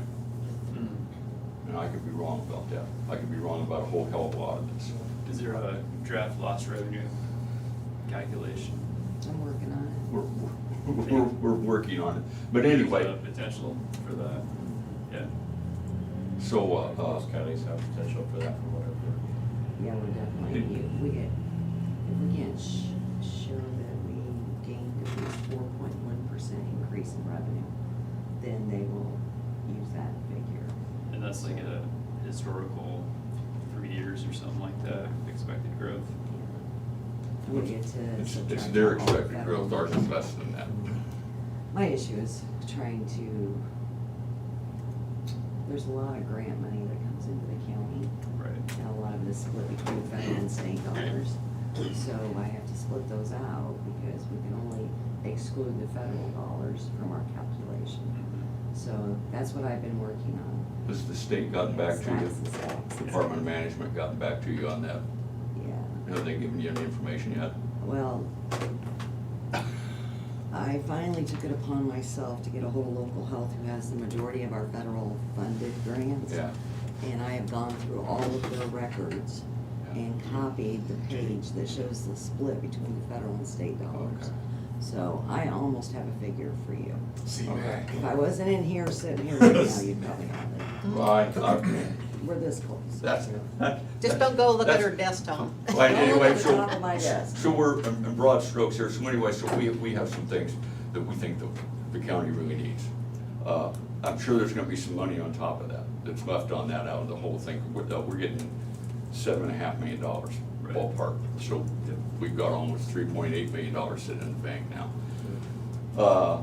So beyond that, once we get a little better handle on what we think that's gonna take, then we've had the presentation from Tim Fensel on broadband, and he's talked to the, is it Mark Carlson or something from Vivo Telecom. Anyway, he wasn't able to make that, and we're gonna have Grove Greater Burlington, the chamber, or Grove Greater Berlin Partnership. partnership, but the convention and tourism. Right. But anyway, apparently it covers losses from that. So they're gonna come and make a presentation. I think you're gonna make a presentation on housing. I think I will. Anyway, and I've talked to, If you I like. think Della, no, that's fine anyway, because I think that's Della, Grove Greater Burlington, and then Bob's the chairman, or for that committee. Right. So when we first talked about it, Bob was, I assume he's back now. He's back. Is he anyway? I saw him yesterday. Okay. Is he tanned? I assume it's warm down there, I don't know. You know he ain't. Don't lie to But- yourself. He just waved at me from the car, I waved back, and I'm like, Bob's back. Bob is back. Anyway, so what I was gonna do is, we get a date for that. Sure. Works for you. I told Della that I would call her so she could have an opportunity to come, and then obviously Bob's gonna wanna be here and get a presentation on that. Anyway, so then we can go through, and I wouldn't be surprised if there's more. Get through and say we think we have approximately X number of dollars left after we get our priorities done. And then maybe look at it, say, okay, 10% for this, 30% for Right that, on. something, to get a handle on what we, Right on. what we have left over. The, one thing now, and I called, Klinger, anyway, and I asked, I said, if we're gonna have a new public health building, we really need an engineer, architect, something to come through, consult and say, this is what you need, you've gotta have X number of square foot for this. You know what I mean, to prepare bid drawings, so that then you can go out to bid. Right. And, I asked them if they had any, RFPs, with something like that. I don't know, maybe you've got something that worked for something like that, and a way to send it to various, architect engineers, say, we're interested in this, and then the board would sit down and interview, if you've got 5 of them that are interested, or whatever it would be. Pick some of them out, interview them, and then hire somebody. Say, okay, this is what we want. We sort of, would like to have a location, which we don't have.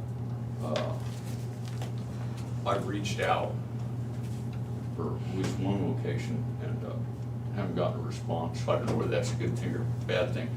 And I know we've all driven around and looked at buildings that would be available and where they, and what we got is not suitable for expansion or remodeling. It's 90 years old, it's located on a hill like this, and a lot of their target clientele is elderly or disabled. And when you're angled parked on that hill, it's 50-50, you're gonna make it to the sidewalk without falling down. So, I think the city wants that building. I think we need to work something out with Yeah. them. It's right across from the library, they can use it. yeah, well, that, Use it. I'm sure we can work something out. The, so that's kind of where we're at. I know there's, what is it, the interim report you have to have in by the end of August. Yeah, it's gonna be pretty simple. But we're not doing nothing. But it is, We have yeah, to- and they said that on one of the webinars I read someplace, that it doesn't have to, you don't have to be done anything, just say. First of all, we can't spend $1 of this money till we do a budget amendment. Yeah. We have not budgeted to spend any of this, Oh, what? because this money came after we did the budget. Yep, that's right. So, we need to get moving on that. Spending authority, yeah. Get You some know, spending authority. we owe it to our taxpayers, not the Bumblebees. The bump For this. That's right, she'll sting you though. You'll think it'll watch it. That's right. Because if we don't use this money, you know, from this Rescue Act to build this with, we're gonna have to build that building anyway. And otherwise, it would come out of the taxpayers' money, and we'd have to raise the levy for it. So, we really got some things that the county needs to have done. We should take care of ourselves first. So in the immediate term, you guys are looking for an RFP to, For architect, engineer, For design for services. design services and, I don't know, would, I wonder if we have one from when we built the jail. who might have, I don't know. We can look back. Brian, with the inspection, that would come through the design, the engineer or architect, right? That would not. Yeah, I mean, it can be certainly a service, but. the construction inspection. Yeah, construction inspection, it can be a service through that. You would want it through the same. Yes. Yeah, so it would be part of that RFP process. They would explain to you what the capabilities are, their manpower is and stuff like that. I do know the AIA, Iowa chapter, the American Institute of Architects, they distribute those RFPs for nothing and want people to send those to them, so that might be a channel, to do that, and then also to send maybe to some firms that you've heard of or are recognizable or someone that might be familiar. Well, locals, that's not hard to Yeah. think of a half dozen locals that we figure out something. Right.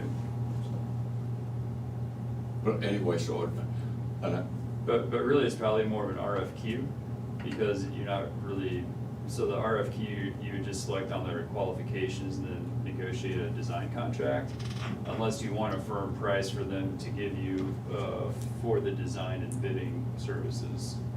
Yeah, it's a mix of both, really, to some extent, but Right. you're right, it could go either way. then maybe that'd be the way to go first, to come in here and, I don't know, they come in to sell themselves anyway, so they're gonna give you their qualifications. Well, And they that's can't what very it well is. give you a proposal of what you send out, or can they? Well, I think in the RFP, I mean, there are, if you have the land site secured, or. We can't even do an RFP yet because we don't have the land secured, we don't have the size of the building or any of that stuff yet. So I mean, how would they know? Well, actually, I guess that really wouldn't matter. I mean, if you had the land secured, you can give them some generals, like, we want, full design services to design the building kinda like this with these features. Give them the design characteristics. I mean, I think I would guess that the prices would come in kinda high with the less specifics. Yeah. Because, What if you do RFQs and you send that out to, I don't know, half a dozen, 8 of them, and then you went through them and a couple, 3 of them, you said, okay, I like company A, company C, and company D, and then get RFPs from them, does that make sense to either of you? I think there's I suspect, my last experience with RFQ, I don't remember which it was the trail project, which was probably, you and I probably sat through that together. yeah. I would suspect, it's been a long time ago. I suspect there's an advertisement process that you have to comply with to match up with federal requirements if you have any hope of ever getting money back. So I think you could send it to half a dozen I'm not sure you didn't have to somehow publicly advertise that process too. We've talked about this, I don't deal with this on a regular basis, so it takes some research. So with, so the last, recently, we had to change up our whole, procurement process based on the federal transit funds that we received. And so we had a review by DOT, and they're like, hey, you need to sharpen your stuff up and bring up to the latest, guidance for the OMB, criteria and all that federal stuff. So we did, and so typically on the federal guidance, it's always the request, for qualifications for like design, architectural, engineering services. And then you negotiate that, what that contract is on the backside, whether it's a lump sum, it's a phase or whatever. But then there's another, I mean, to get more complicated, you could do like a phase one, phase two. So phase one would be like a design RFQ, just for someone to like, give you conceptuals, right? And then once you have the conceptuals of, okay, let's look at what's a floor plan, what's the outside. And then the phase two would be the actual like design, where they take the conceptuals and then, you know, do everything else. So maybe you can even look at like a two-phase, design process where it's like, you go in RFQ for someone to give you the concepts to build up some of those specifics you don't have yet.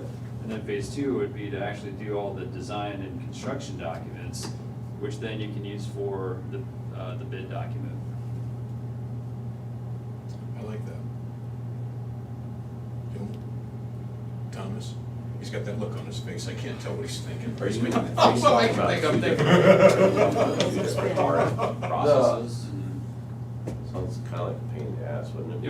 It would be more complicated, but, Do you have to, is it the same requirement from the Fed to procure professional services like that as it is like a construction contract? so typically the construction contracts are like a invitation for bid, where you Yeah. have the whole Working drawings or bid at least packet, bid all the drawings, drawings, yeah. and then like for the architecture and engineering, typically it's more of an RFQ. And then, you know, you have to advertise at least 3 firms and give, you know, time for response and stuff like that. I mean, not saying you can do an RFP for design services, but, I think a lot of people end up doing the RFQ because they wanna see, well, if you do an RFP, then maybe you get someone that's not, as experienced, but they have the lowest price. Now you can score it so that you take into consideration, hey, do they have like relevant experience building this kind of thing with the county? Or relevant experience, you know, taking you through kind of A to Z, like, you know, 0 to 60 miles an hour kind of a service. Or on the RFQ, then it's purely qualifications where we just want people that have worked with the county, they've built a public health building, and they've done, you know, A to Z, that's all we want. So I'm not trying to make it more complicated, but there are kind of like a horizon of things that you could look at depending on how complicated you want to make the process or how simple, you know, you want to make it. Well, I'm not here to make it complicated, and I don't think these guys are either, but I do want I don't want to get into a pissing match with the federal government about what procedures or rules. I think whether you do RFP or RFQ, I think you can make it a 2-stage or a 1-stage. Right. Either way, I would probably lean more towards the 1-stage because it is a tedious process to go through that interview process, to make those decisions, to do the scoring criteria, to make all that happen. To me, the RFQ, if you're truly after the best contractor, the RFQ, from everything Mike's talking about, makes a lot of sense. Because you're going to get the best contractor. You may pay more, but if you go RFP, you may make a decision based off money rather than off of qualifications. But I would have to say everything I hear. I would rather see I think a 1-step. So whoever you sign on with, and let's face it, there's a pretty good chance whoever you choose, if you think about 2 stages, and you think about the RFQ for just concept stuff, and then you say, okay, we're gonna roll into a second RFQ process, or maybe it's an RFP, whichever it is. That firm, if they have any of those capabilities, which there's a decent chance they will, they're gonna have a leg up almost immediately in that second step of that process, because they're gonna be intricately familiar with what you're after, and they will probably already have spent some time on that. So I'm not sure you're gonna gain, I think you would find it hard to go with somebody else when you have theoretically developed a working relationship with that very first firm. I agree. I think the only reason you'd go through a two-step is if you felt like you would need some kind of special qualifications or a super specific background from a design firm to do what you wanted. Because like Brian said, there's a lot of combined entities that there's been a lot of consolidation where maybe you had separate architectural firms and engineering firms that have merged, like Cleaner's one of them. They used to be two. Bruder Cooper Zook, they've added a lot of architectural because they merged with another architectural group. So you look at a lot of them and they're kind of a full service type of thing. So I would say like the AB thing would be do two steps if you feel like you need a super specialized design firm that is really focused on doing this specific type of And do we need a project. specialized design firm for the or, health department? like Brian said, Because go you with do for this- police department, but. Or go with the one-step option, RFQ, you're gonna design it, you're gonna prepare the construction documents, and you're gonna bid it out for us. I don't think we need, like Brian said, when you're interviewing, you're gonna find out what they've done. And I had a construction company for a long time, and we put up lots of hospitals and clinics for lots of different architects and engineers. So I don't think there's a shortage of those skills. Well, keep in mind, part of the process of the RFQ is them selling themselves to you guys. And if they know, the RFQ is gonna be for the conceptual layout combined with possibly all the way through the final design of a public health building. They know when they come and talk to you that you're looking at a public health building. Their goal is to sell you on the fact that they have that experience. If they don't have that experience internally, which is on the trail, we had a little bit of that, they'll bring in another consulting firm as a subcontractor, and a member of that firm will sit there during that RFQ process. There were a couple different, where we had 3 different companies sitting there, because we had bridges, we had trails, and then there was some probably landscaping or something, I don't remember, but. And land acquisition. And land acquisition, that's actually exactly right. So we had 3 different companies sitting there making an RFQ to us that were not one company that did all of it. There were 3 companies that would each handle their dedicated area of expertise. And of course, one of them was gonna be the project oversight manager, French Reniker in this case. And then Calvin Burns was bridges, and Graham Land was acquisition, if I remember right. Well, I don't remember who did the acquisition, maybe. Linker. Was it? Okay, yeah, you're better than me. And Point then, being is. and then Dave Weimer kind of. Yeah, screwed that up. Who? Did you say? Dave Weimer was our front guy. God bless him. Where's he, in Florida? Yeah, he moved to Florida. Good for him. Yeah.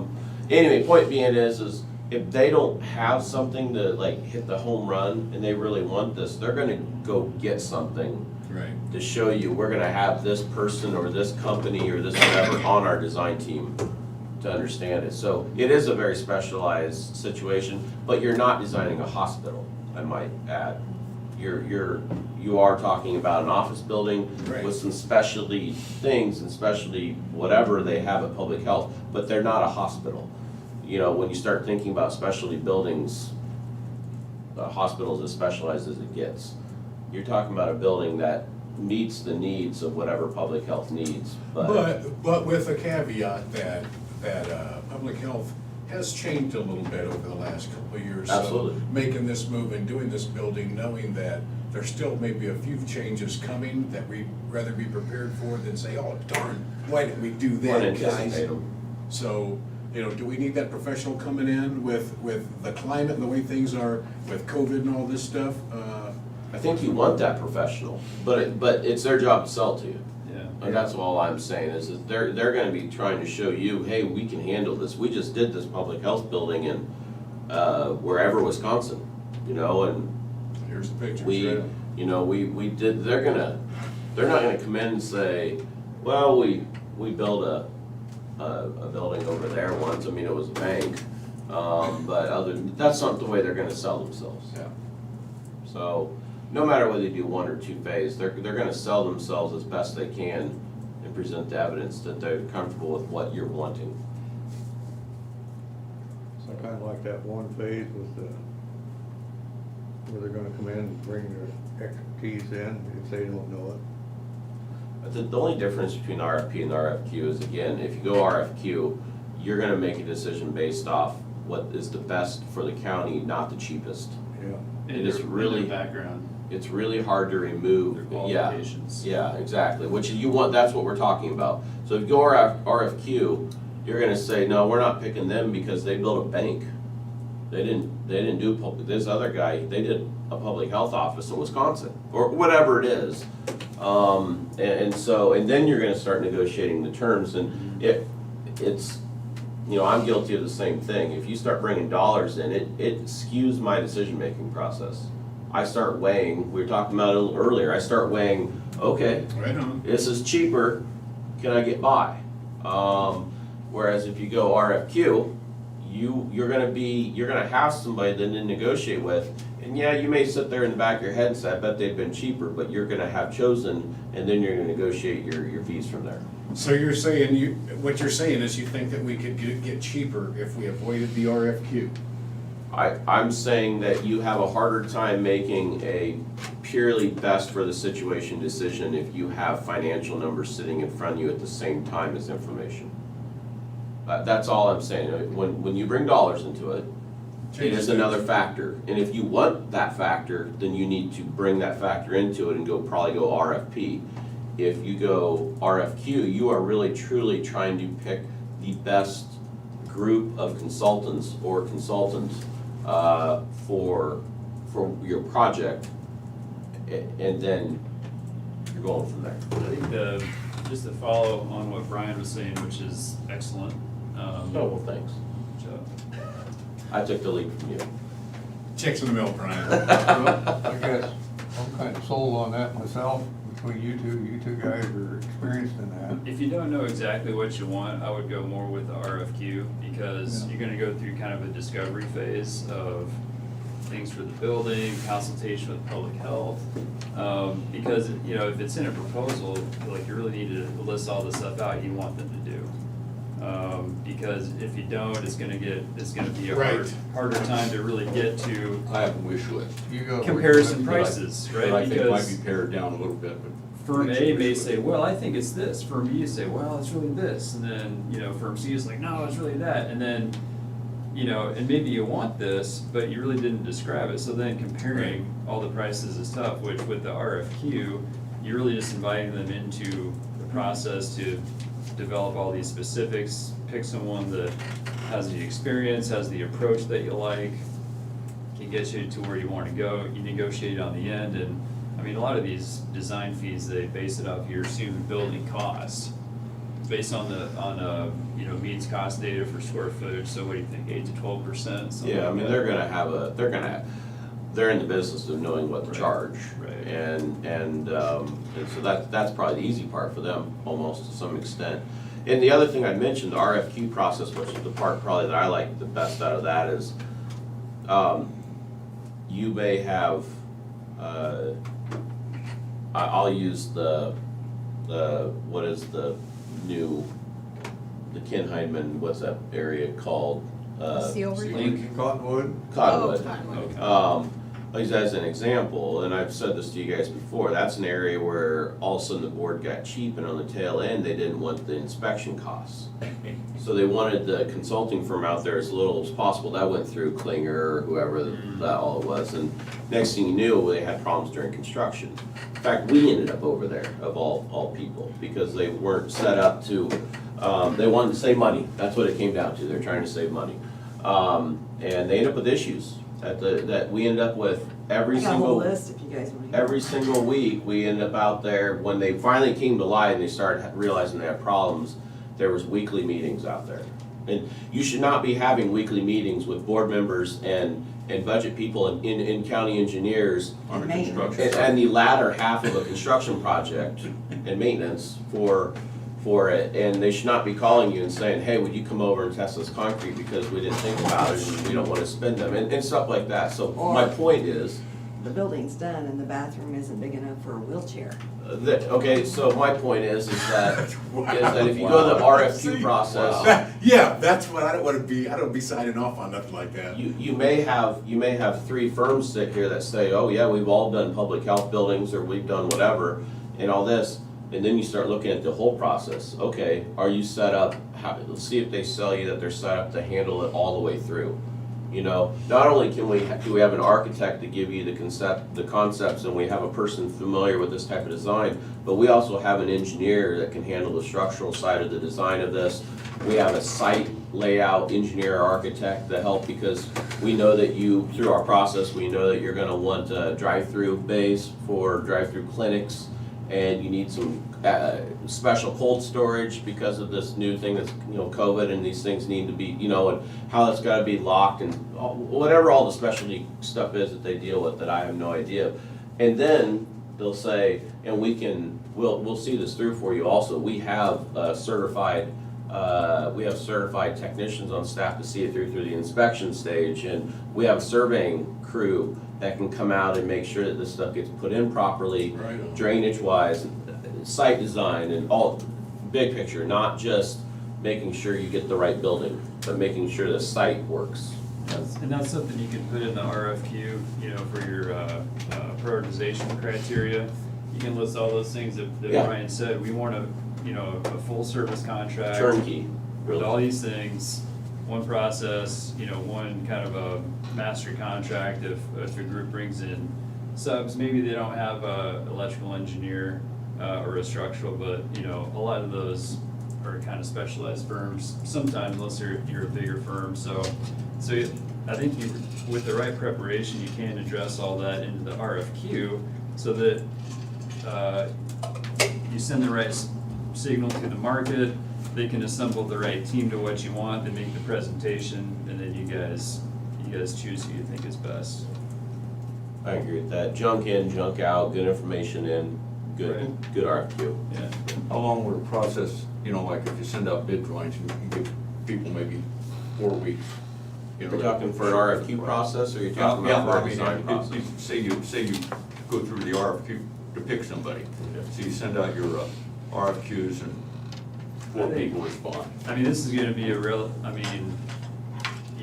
multiple thousand square foot building like this, you can apply your kind of per square foot. I mean, it's a relatively big project. I would give people maybe 6 weeks to put something together, something like that, because they may need to bring in subs. I was gonna say that I think you're looking at 2 to 3 months for the overall process of sending it out, combined with interviewing, combined with selection. Yeah. And then I think you're talking about a year of layout, design, plan preparation, spec preparation, all that sort of stuff. And then, of course, you're bidding it somewhere at the end of that. So I think you could be bidding a project somewhere in the year to year and a half range. I'd probably say a year and a half. I mean, that's what I would foresee. Now, you can put tighter timeframes on it, but you're gonna pay for it. We were just talking about projects, exact same thing. You say, I need this done quicker, well, you'll get it done quicker, but it's also gonna cost more. So that's kind of where a decision comes down to the board, or you're not really in a situation here where that's a factor as we speak, because you have some time to get this money spent. You need to stay on a process, you need to get it started, and you need to keep it moving, but you don't need this built next spring. And you could put that in the RFQ, desired project schedule, where Yep. you need to have the funds obligated by end of June 2024. I think. 2024. I think that's December part of the 31st, negotiation process with the consulting firm. You lay out, this is our December targets. 31st, 2024, you have to have them allocated, And they've gotta be. and then you gotta have them spent Spent by, by December 31st, 2020. And I don't think if we get this going, I don't think you're looking at a bid in 2024. I think you're looking at a bid in probably the winter of 2022 to 2023, somewhere in there, I would think. I'd say winter 2022 would be ideal. Yeah. Yeah.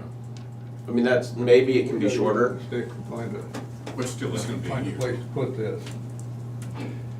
You're gonna have to have a place to put this before you can have them actually put the layout. You right? can Well, we start can this start whole the- process, Yeah. but for them to really move on it, you have to have a site. Yeah. I think you should do it in parallel though. I mean, you shouldn't wait to start putting the RFQ together. I agree. So move those two processes together, because if you spend, another 4 or 5 months securing a spot and then you start the RFQ, well, you just lost all that time. Well, I think we want to start RFQ. Yeah. RFQ right away. I agree with that's, I mean, I think that's you wanna do that in parallel. That gives you time to find your spot. They don't need the spot to give you an RFQ, because again, you're after qualifications. Right. You're not after price.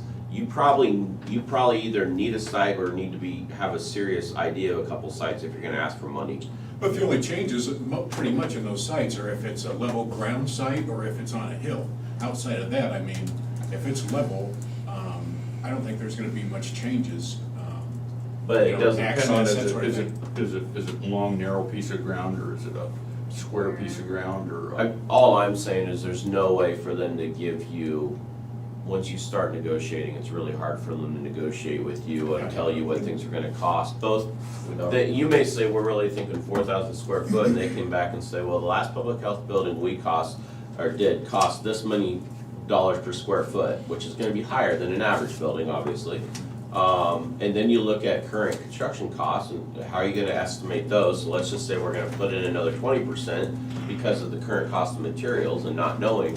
And they may say, maybe you wanna think about a well-organized 3,000 square foot instead of a very poorly organized 4,000 square foot, And there's that discussion that start, but I agree, they need to run kind of concurrently, but you will ultimately need a site, because it will determine at some point you'll need that site, because they'll need it to be able to figure out what it's gonna take. What do we need to do to start on RFQ? We need form? We've got some RFQ templates, well, I shouldn't say template, examples of other ones that we've done, so, I mean, we could just kind of, rough draft it and make some, just say, insert all of your thoughts here about the stuff you want them to do, and then, we can kind of Clean it up. Yeah. That would be great. I'm laughing, nobody ever asked for all my thoughts. That's awesome, because I know we've talked about this, and this is an experience they have, and they do a very good job with it. I mean, they helped see through the trail process, and this is not, I mean, I'm happy to be alongside and give input and be whatever you guys want, but this is not how we do business. We do bids, and it makes a ton of sense to go through them, it really does. Why don't you see if you could assemble some, when I say we, I really mean Zach. I think that was understood. Thanks for the correction, bro. But yeah, if you could get some templates or some, idea what we need. Yep. And then, I would think, again, back to concurrently, again, this is not my area, I'd be more of the big picture of inspection and making sure that stuff's covered. But I would think public health has to have some sort of a list of something they want. I would think the board I have a copy of it. would have something, and that all needs to be shipped to them to build something to start with that's not just completely different from what somebody else has in their mind.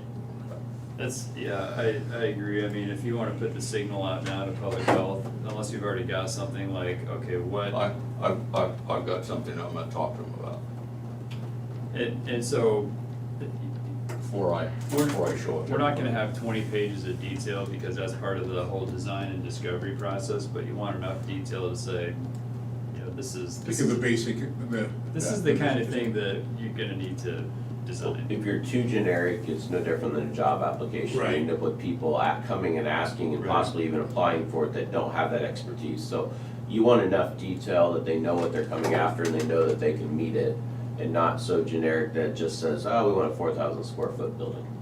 You know, so there's a level of detail to make sure you get the right people looking at it. We'd have to have office spaces for each one of the nurses.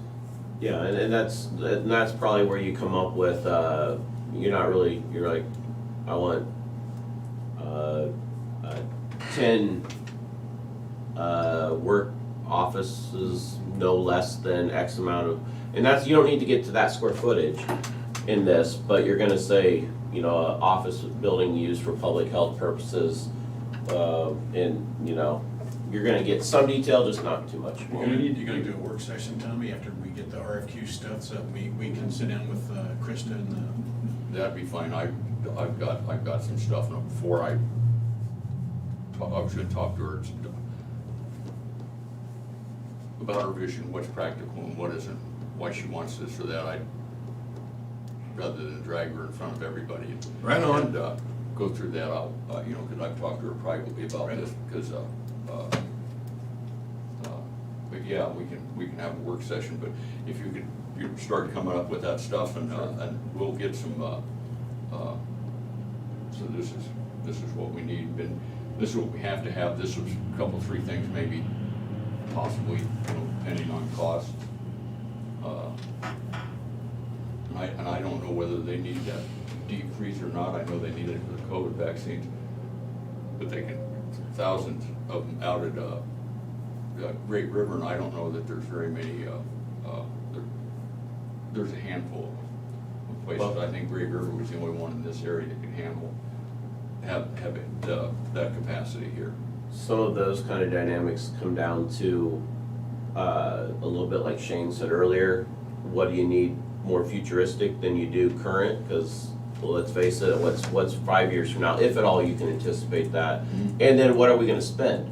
You know, 20 years ago, did you really need that flat screen that costs $6,000? You know, but now I'm going to go get a $400 flat screen for my conference room so that everybody can see it. So it's figuring out eventually in this process. There's that. I don't think at this point for the RFQ, it's not a matter of whether you need an ultra cold deep freeze or not. It's more of a big picture of what do you need, and then as you go through the discovery phase, as Mike has described it, then it's Chris is saying to the board, we want the gold standard, and the board saying, we don't really need the gold standard, or whatever it is. I'm not saying that there's a difference there. Just sort of go through and ask her, is Right this on. something you Right just on. threw out there thrown out there, is this something you think you really need? So she should have the opportunity to have a serious discussion about that before she sits down with new. Yep. This is the opportunity to have, you know, possibly have a basement under a portion of it for storage of documents or whatever else, to have some of that square footage that's impossible to come up with if you don't ever build it. Look at our office. The board said told the county engineer to go build an office and gave him a fixed number. And if they'd have just stuck a basement underneath it, we'd have twice the room. And even on think about, if we've gotta continue to give shots, do we want this building set up where we can move people through and out? You know what I'm saying? So I mean, just like they had this set up out at SCC, so those are things that are gonna have to come out in the conversations, so that we don't, you know, after this building is built, we're not sitting there thinking, man, they're getting emails talking about, well, you guys should've did this, you no good, dirty rotten. And hopefully you get some guidance from the consulting firm of, hey, here's what we've seen. We've done 15 of these in the last 10 years, and there's some really innovative stuff Right. that you guys can consider. Maybe you don't want to spend the money. We talked a couple weeks ago about maybe one end of it, you can just put a really a small scale, but a drive-through bay, almost like when you go out to Deary. It's heated, but people can pull in, the nurses aren't having to sit out in a tent in the weather. That's something we'd have never thought about 5 years ago. So, you know, those are things that can be discussed along the way, right? Right now, I think you're just looking at an approximate square footage of a building, probably one level, probably, you know, handicap accessible, that kind of stuff. I mean, The only handicap thing they've got over there right now is the ramp. Front entrance. the front entrance. So, And if you're in a wheelchair, you gotta go down toward the waterwork. to I get didn't back know up The ramp the isn't thing. quite as steep as the hill. If I was in the, Yeah, we're gonna fall for the. I'd head down the river if I was in a wheelchair, but. we'll start with the basics, and then as you get information from public health, or you have it, just shoot it over to me, and then we'll kind of start, putting some pieces together.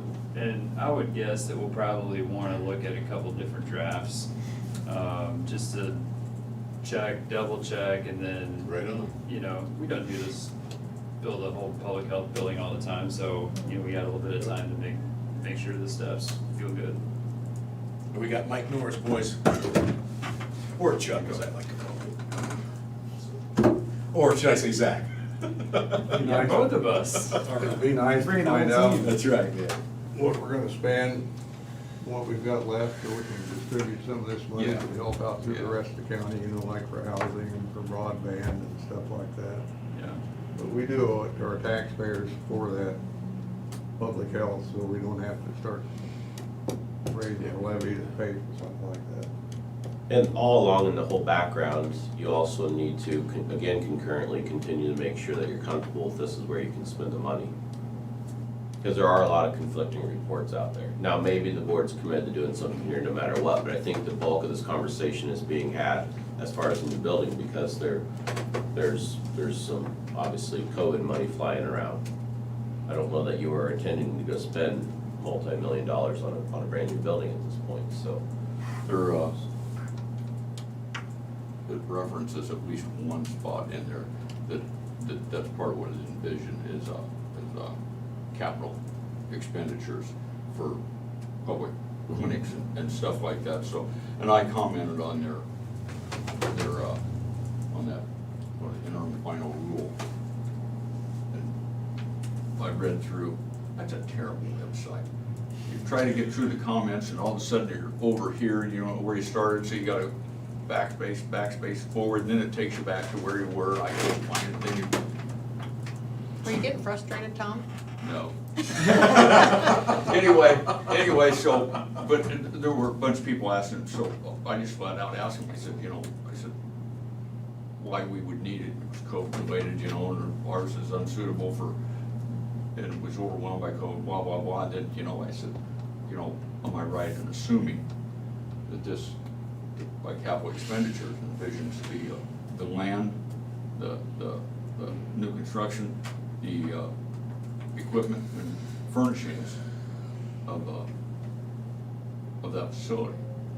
So whether they answer or not, who knows? Well, and I think ISAC had done several. ISAC said they didn't think it was a problem, yeah. Yeah, because I just referenced our 90-year-old building that is not handicapped, and especially during COVID, was not capable of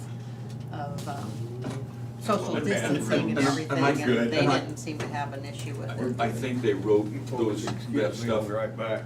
they want to give money away. And, and they want it spent. So I think they wrote it, As I'm open-ended sure they as wrote it like the possible. Fed like to do, they like to write really loose regulations so they can enforce them or not enforce them, as is their want at that particular moment. But, and then you talk to people, I tried to call and ask questions about something. Everybody's familiar with one page. It's on another page, so they say, I'll transfer you. So anyway, so I move in, next person's familiar with another page. Well, there's a ton of questions being asked, we're not the only ones, I just want to mention that as we go along, you're not really committed to the cost of construction at any point through this RFQ process, but at some point you do commit yourself to the cost of this consulting firm, which is not a lost cause, because if you ever move, if you find out you can't spend the money on the building for some reason, whatever it is, you do still have this body of documents, plans, and layout and everything else for a site that you may already own at that point. It's just,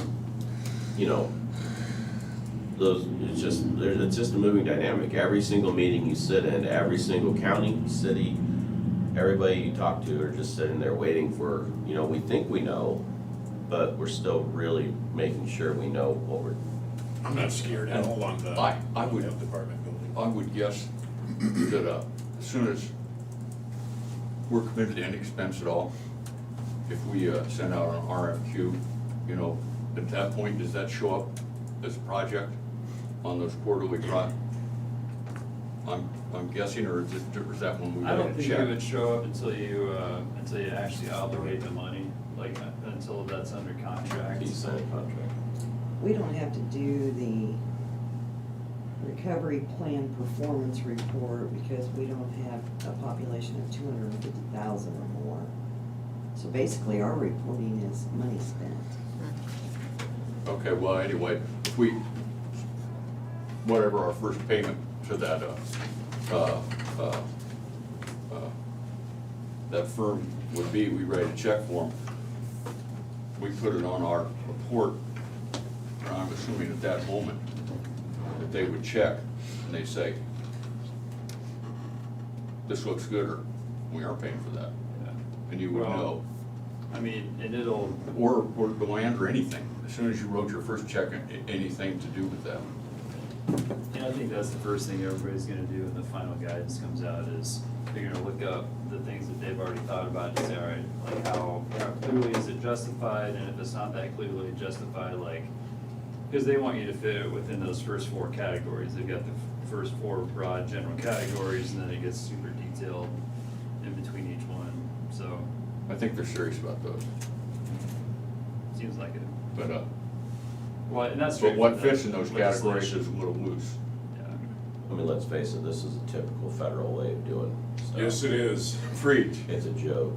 But so, yeah, I don't think you'd be halfway through a building or something like that. I would guess that as soon as you've got an expenditure, then they would read that little thing there, said this is for this reason, you know, it said, I think it said 150, 200 word explanation of the project or defense or whatever your reasoning is, that you send that along, and they would, if they've got any questions, they'll get a hold of you. And if they reject it, you can appeal it. They were good about contacting us on the CARES Act money. Oh, yeah. They what? Well, that was through the They gotta state. run. That was Okay. through the Thanks, state, Mike. because when we had to, Good to see you, my friend. Thank you for your help, man. We appreciate you. Thanks. You bet. Are you Thank doing you. your draft tomorrow? because when Yeah, we you had, go. Okay.